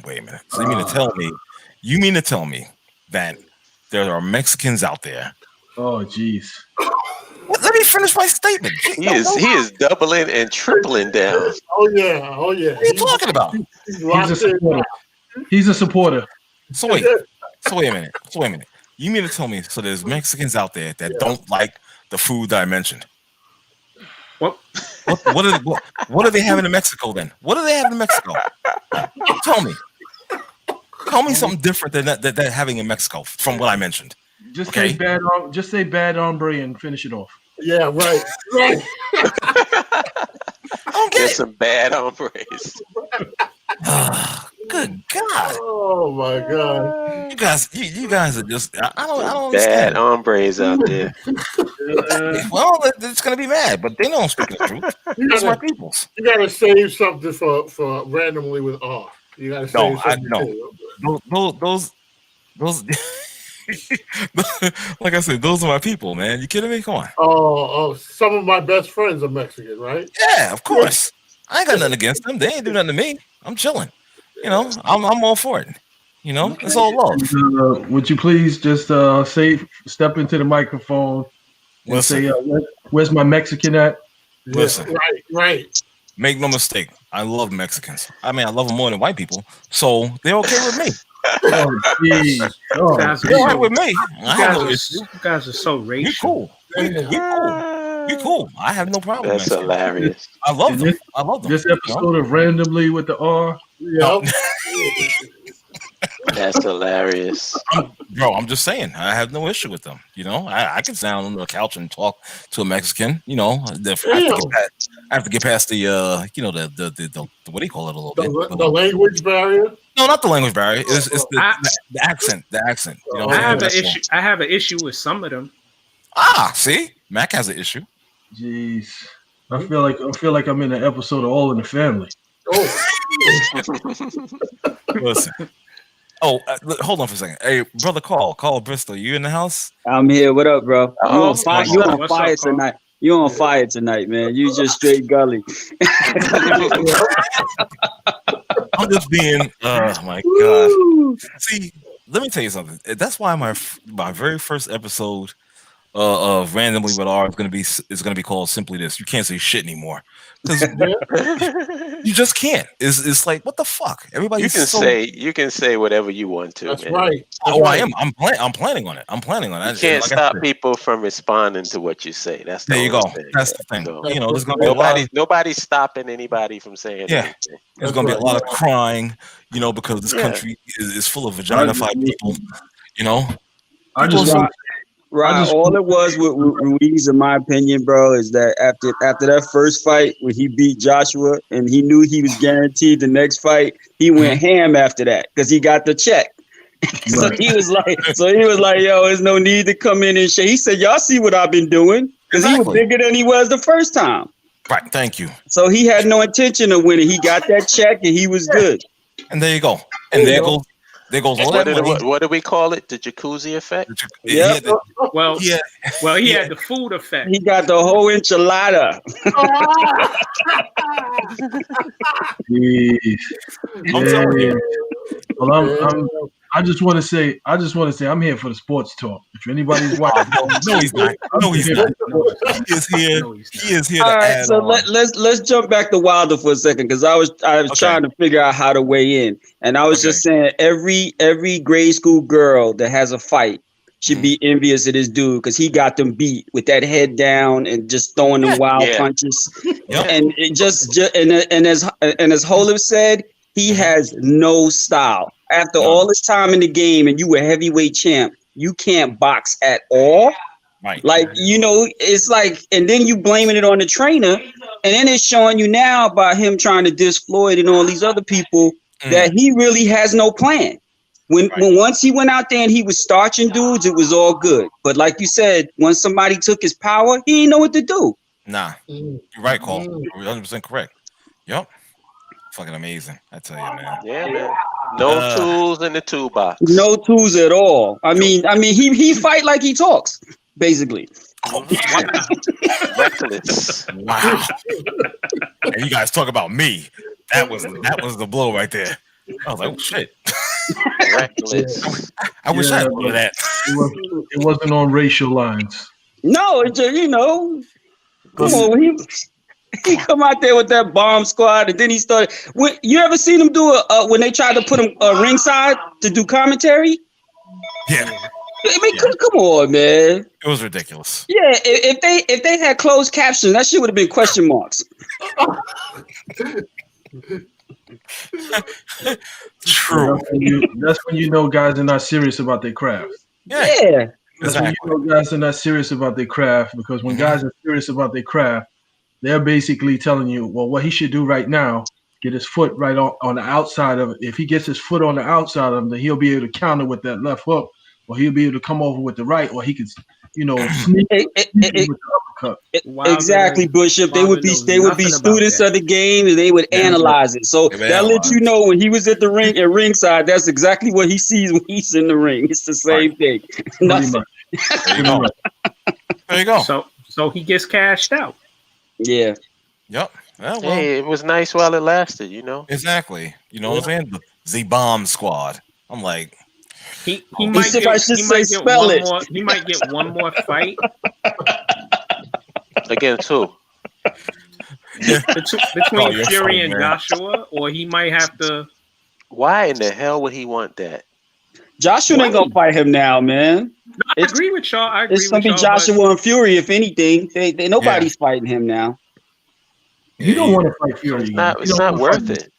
You don't want to fight. Y'all are right, but you don't want to fight Fury. Actually, if they think that he's gonna make a big payday for either one of them, I could see them fighting him because they know that they can beat him.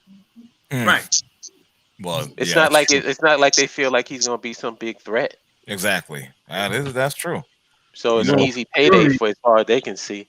For Fury maybe, but I don't know about Joshua. I don't know about that because Joshua, like, if he got beat up by Breeze, it's kind of it's a lot of chandelier in that jaw. Yeah. And if he can't beat Deontay, who has zero defense, then he's more garbage than Deontay is. Basically. Yeah, for real. You got that right. I don't know. The heavyweights, I don't know. Mac, you had said that there was a few. I don't know. It's a couple of up and comers. Yeah. There's like two guys. Yeah. Because I mean, just to change the subject, have you seen the size of this black dude they got in the WWE?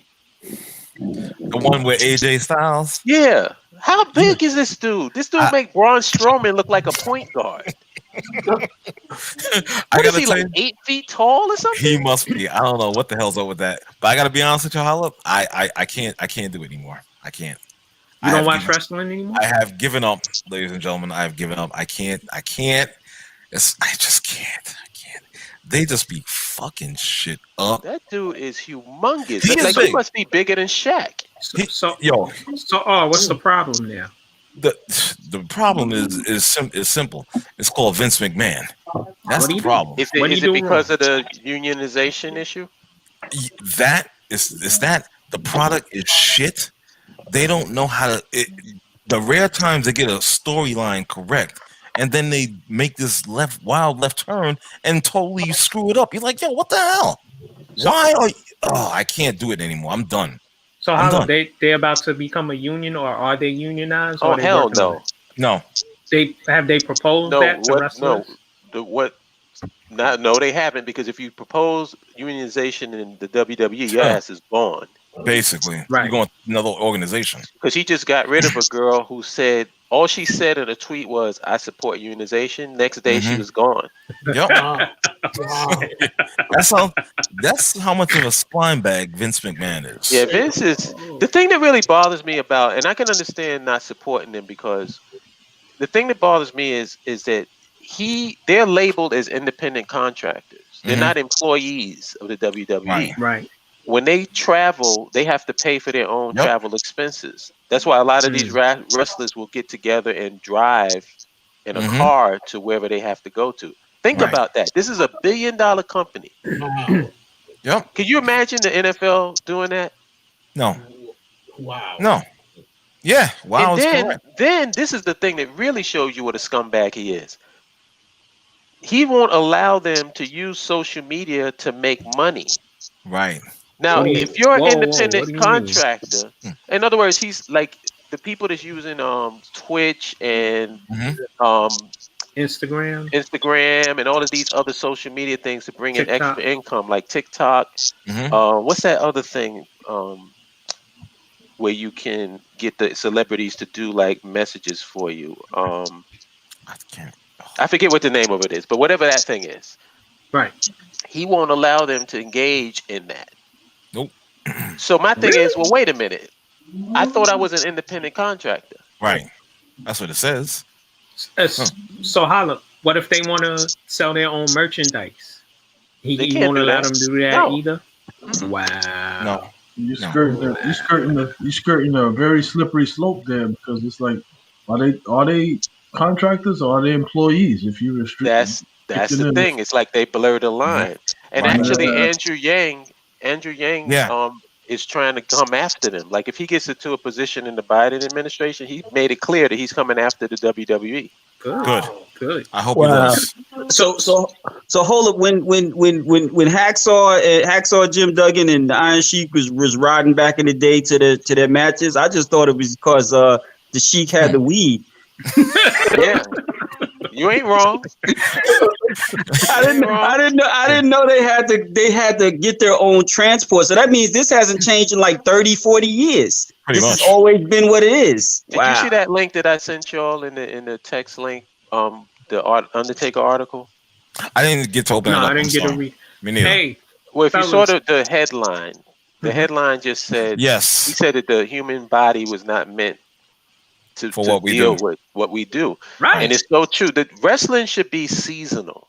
Yeah. It shouldn't be a traveling circus for 364 days out of the year. It's got to be a seasonal thing. Because it's like you're talking about banging your body on that mat all year round, and then you don't think that that's going to have long-term effects. Exactly. Which is why what kills me, when people say, "Oh, it's fake, it's phony." Okay, listen, we get that. Okay, but at the same time, you're still an athlete. You understand? And there's training to this, and there's stuff that takes wear on your body. I mean, I push back on the fake shit because saying wrestling is fake is like saying, I ain't going to see the Star Wars. That shit is fake. Right. Yeah, duh. Exactly. You know what I'm saying? I said the same thing. I'm like, what the fuck? Okay, oh my God, it's great. Like, it's such groundbreaking news. Neo is really Keanu Reeves. Yeah, exactly. Breaking news or whatnot. I'm like, okay, really? So you're dropping knowledge on me. Gotcha. We already know that it's prearranged and we already know it's scripted. Right. The same thing like with any movie or TV show. So if you don't have a problem with that, why you got a problem with wrestling? Exactly. Well, you know what? It's just like the stunt actors. And, you ask any of them, the stuff that they do is rigorous and it takes a toll and it's dangerous. For sure. For sure. Exactly. We know. Actually, wrestlers put their body through just as much punishment as an NFL player or a hockey player. Yeah, well, listen, we've really all seen more so. Right. Because they're fighting all year round, which is bananas. Right. And we've seen devastating injuries. Oh, absolutely. Where guys have to come back, and you know what I'm saying? Like a guy that just came back recently is a guy named Edge, the rated R superstar. He just came back. You remember Edge? He came back very recently, and he retired 8-9 years ago from a fusion surgery to his neck. Yeah, you understand? Where he thought he could. When I saw him come back, I was like, "Oh my God, they're gonna kill him! They're gonna kill him!" And remember Mick Foley when he fell all that? Oh hell yeah! Oh, his body. That was ridiculous. He came on a show and he was talking about some of the injuries he's had, and I'm like, exactly. "Yo, dude, but how are you?" See what the problem is? The problem is that these are natural tough guys, and they actually they take those injuries like as a badge of honor. And the company takes advantage of that. Yep. It's not like the guys are gonna stop. It's like they have war stories about how they got injured and how they continue to match and all. So like you gotta look out for those guys. You have to. You really do. You gotta look out for them because nobody's gonna be there for them once this shit is over. No, and for Vince to not do that he's a real piece of shit. Especially with the money he has. They just think Roberts had to get a GoFundMe or something because he wanted to he had to get a surgery, and it's like, come on, man. Yeah, that's Exactly. That's ridiculous. Well, if you've been getting the lion's share of the money all these years, why would you want to change now?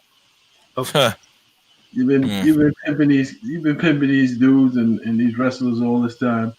Why would I want to change now? Yo, we happen to see the salaries. I literally make more money than about 70% a day on wrestling. Jesus. Yeah. Mark, you telling me some of these dudes is crazy? They not even making six figures? No. No, what? My God. As much money as that generates? And Carl, me, Hollop, and R have talked about this for years. I was not aware of this. That's crazy. So who's the fool? Is it McMahon or who's stupid in this equation? Well, you just mentioned that divide and conquer, man. Right. And you just mentioned Bishop. What happened? You see what happened to the girl when she spoke up. Yeah, but again, like if you think about it, you are the product. It's not him. You are the so product. leave. Right. So do something else. Go to another. Do something else. Isn't there another organization or there is? Is it just one? How is their product? He ain't got a monopoly yet, because I know he bought out some other ones. No, Carl. There's another one called AEW. Okay. AEW. There's TNT. Okay. Right. There's other places. There's two other major places that people can go, but I really don't know if it might be slight differences, but the overall structure is going to be about the same. Yeah. Like I think the WWE is going to get the lion's share of the critique because they're the biggest. Yes. But I think the overall model and how these things are run are the same. So they still getting pimped on the other levels too. Yeah, basically. Yeah. Oh man, I was hoping. If you ain't, first of all, they need to be unionized. Period. Yeah. Right. That's the thing. It's ridiculous, but like I said, they take advantage of the fact that these guys, they love what they do. Right. They don't mind getting hurt and injured doing it. It's just a part of the game, and they milk that for what it's worth. Yeah. If you look at the money that's being generated, and you look at the portion that you are getting, it's kind of like you gotta say, well, maybe I need to do something else, or maybe we need to put a halt to operations until they respect what we bring to the table. But let me add another wrinkle to it. You gotta always, just like they do here in America, you always got to take a few of them and cake them out, which they do. So you always have like a few of your top guys who making so much money that these issues are not really a problem for them because they can afford to get their own health care and stuff because they're making millions of dollars. And they're not really making the amount of money you would think. Even the guys that's the top guys. Right. What was John Cena's salary? The highest that he ever made? Was it like 10 million maybe? Okay, I was gonna say 5, but is he still with them? Yeah, he's with them. He still wrestle. And hold up, they were still pimping them guys even when them guys made movies under their production banner, right? Like these guys wasn't making any money. Like you see that movie, I saw a couple movies they made, and I was like, those are pretty good. And then you find out that these dudes made nothing from the movie, which is crazy. Yeah, but see, this is the problem when you have that type of structure that they have, and you don't have a union. Yeah. Yep. And maybe that's the way that they can legally get around the union, is because it's like they're playing with these labels like independent contractor, right, and stuff like that. But if you're an independent contractor, then why are you trying to control my outside revenue? Right. Sounds like independent means that you get to come and go as you please. Basically, sounds like a 360 deal that they came up with in the music industry. Independent and ridiculous. And the reason why they don't make them employees is what they should be, Is it they don't want to take care of their health care? They don't want to take all that comes with being an employee. Nope. Yeah. Exactly. And you're worth $1 billion. This is $1 billion company. Give me a break, man. There's no excuse. Kind of sounds like what's the name? You got to pay for all their injuries because, say, I'm a wrestler and I tear my ACL. Who pays for my surgery? Who pays for my recovery? Who pays for my rehab? Well, they do that. Like the wrestlers is on the roster. If they get injured, the company takes care of that. Okay. I mean, that's the least you can fucking do. It's that's really more. Well, you're a commodity. You're a commodity. They got to make sure they get you back out there. Exactly. Right. Yeah, there you go. Get you back on doing you any favors. Get you back on the stroll. I mean, it's almost like, what do you call it? What's that guy? The Amazon guy, Bezos and his employees. Sounds very familiar. Yeah. Very familiar. Pretty Vince patch you up and get you back on his stroll. Sound like the NFL. Yo, they said as much money as Bezos made in COVID, he could have gave each of his employees $40,000 cash. Could have. They could have. Oh yeah. And lost nothing. Oh, They gave them bags. They gave them bags, mugs, and Amazon masks. Yep. And a pack. Yeah. And then what kills me is when you always know what's going on when you see the next commercial, because then you start talking. We see people how safe the environment is and all this. I be looking for the homie the clown sand holes of sand when I see them commercials. oh yeah. You know, just like when they had the BP spill, and then they had the brother from New Orleans on there. Yeah. I'm like, come on, man. What they give you for this? The reason why they came out with the commercial is because they had a bunch of employees getting sick from COVID, so they came out to control the narrative and put brown faces out there and be like, "Hey, they really safe here. They take our temperature. They give us masks. They feed us. They do all the things. Masks is good to us. So why would we do that? You know? They try to present it like a family organization. It's crazy. Like Yeah. Okay. Really.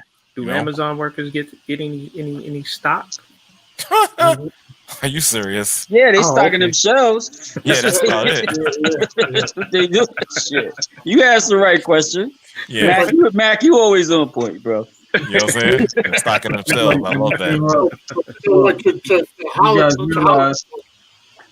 You guys realize that Amazon had this scheme where you could have your own delivery company and be independent contractor with Amazon.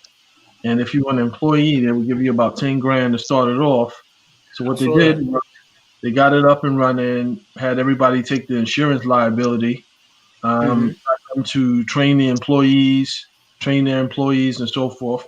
And then they put measures in place that made it relatively impossible for you to meet the benchmarks.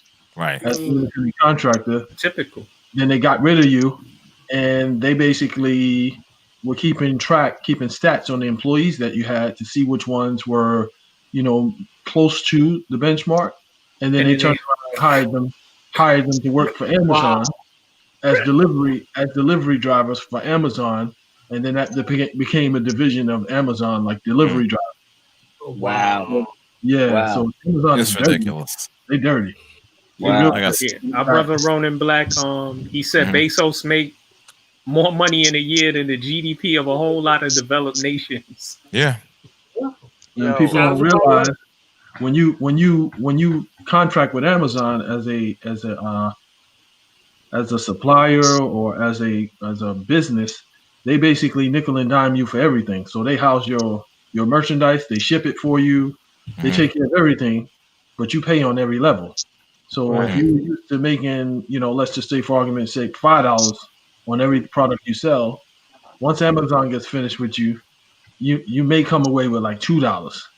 And when you stop being able to ship a certain amount, then they start charging you storage fees for your merchandise. So then your merchandise becomes their merchandise. Crazy.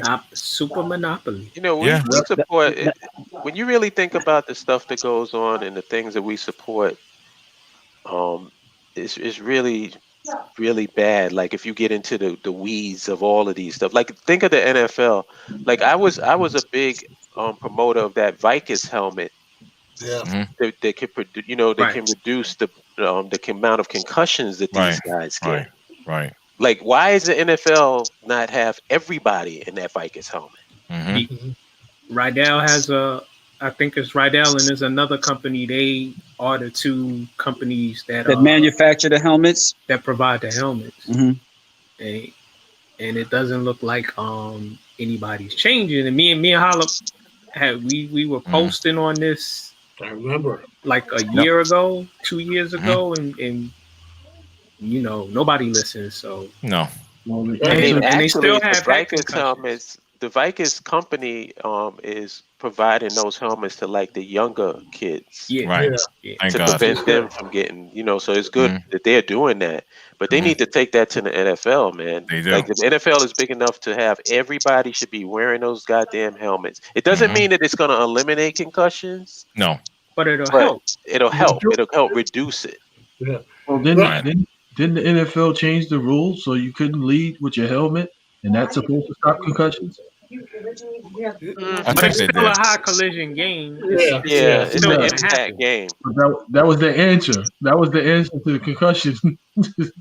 Right. Oh my God. Just don't hit anybody with your helmet. Wow. Exactly. That ain't gonna work. That was you might as well.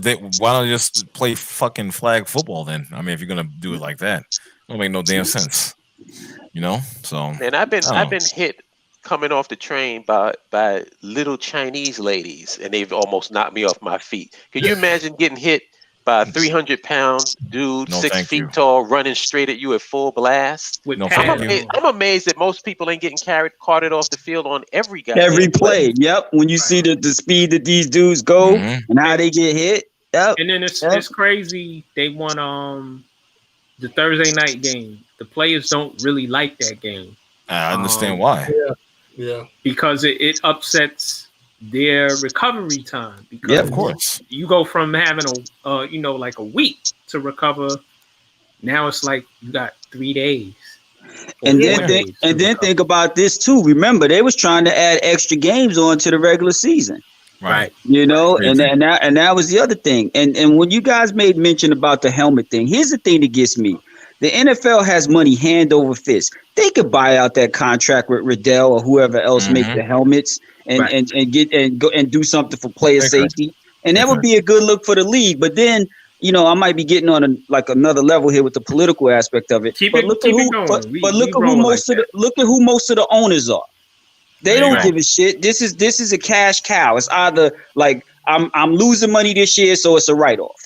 Or you have some of these owners that are really trying to win, but they are making money hand over fist because you limiting the money that the players can make, and then you guys can there's no such thing as a contract in the NFL. That's a misnomer because people kill me when they start talking about this dude got 50 million. No, he didn't get no 50 million.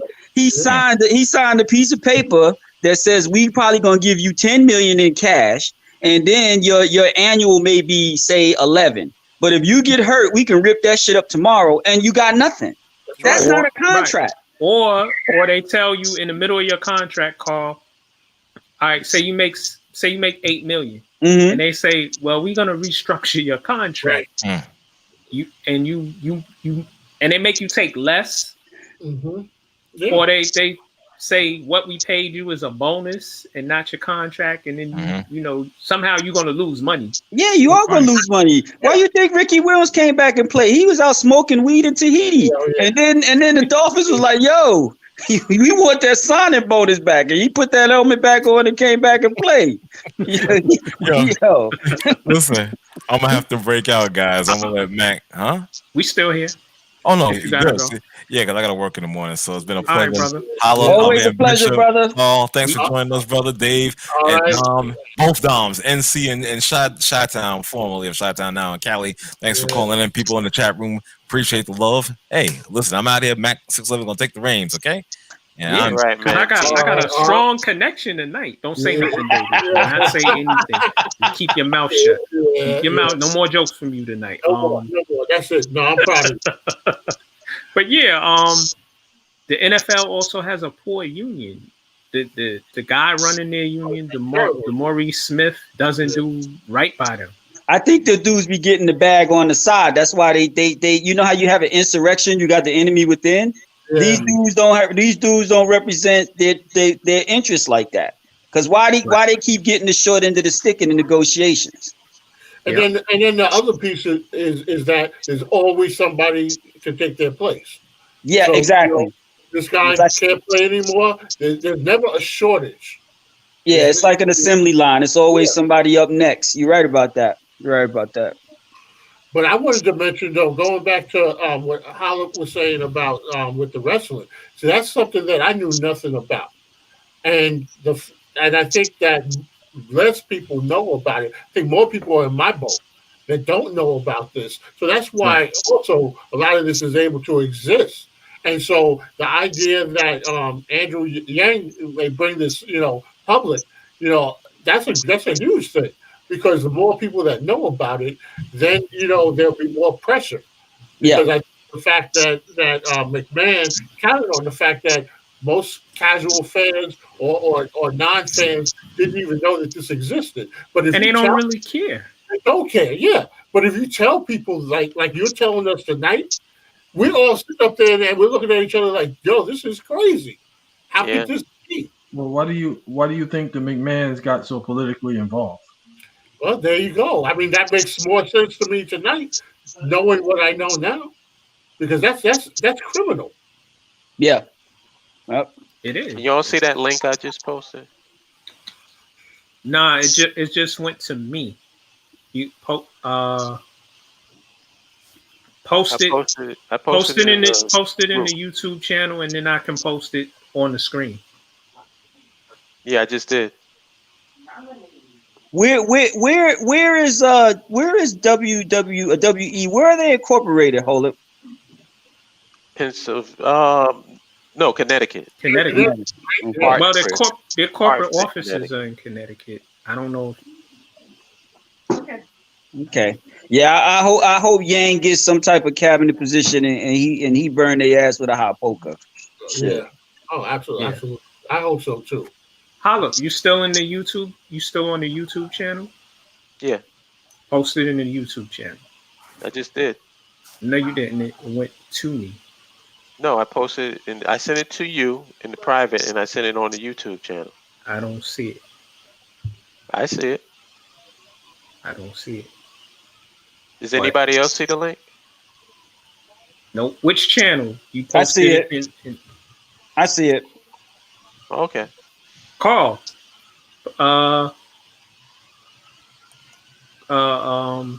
Copy it and hit it again.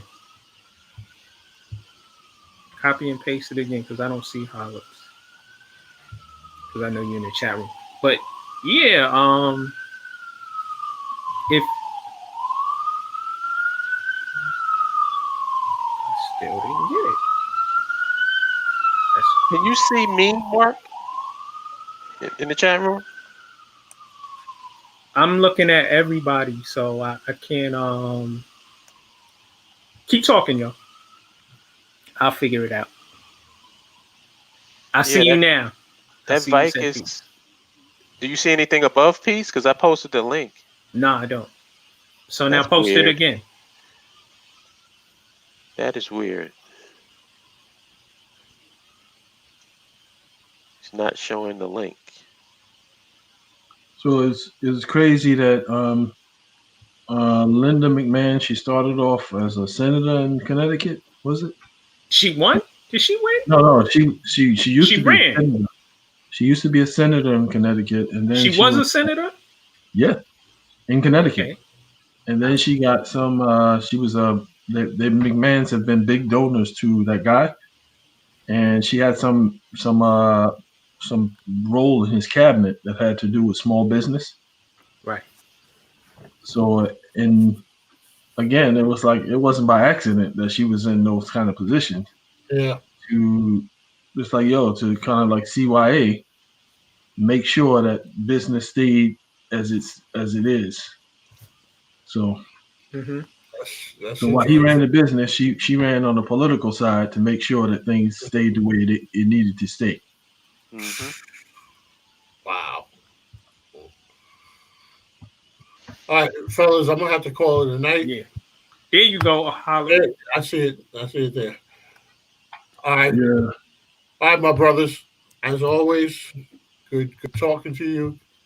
Yo, Yeah, I think I'm gonna break out too. Commendable, Mark. Your connection, impeccable. Impeccable. Look, I'm copying and pasting. Yeah, look at that. Don't. All right, now don't want to overload your Wi-Fi. Now, so I'm gonna sign off here. Peace, yeah, I'm gonna holler at y'all later too. All right. All right. Listen, everybody who's in the YouTube channel, thank you. Those on my page, thank you for listening. I see you. I shouted you all out. A couple of y'all I can't name. Bishop's still with me as we sign off. Peace. Join our YouTube channel. Subscribe. In the Paint Media Group. It's Max 611. I ride with R. Jones. This is In the Paint. Peace.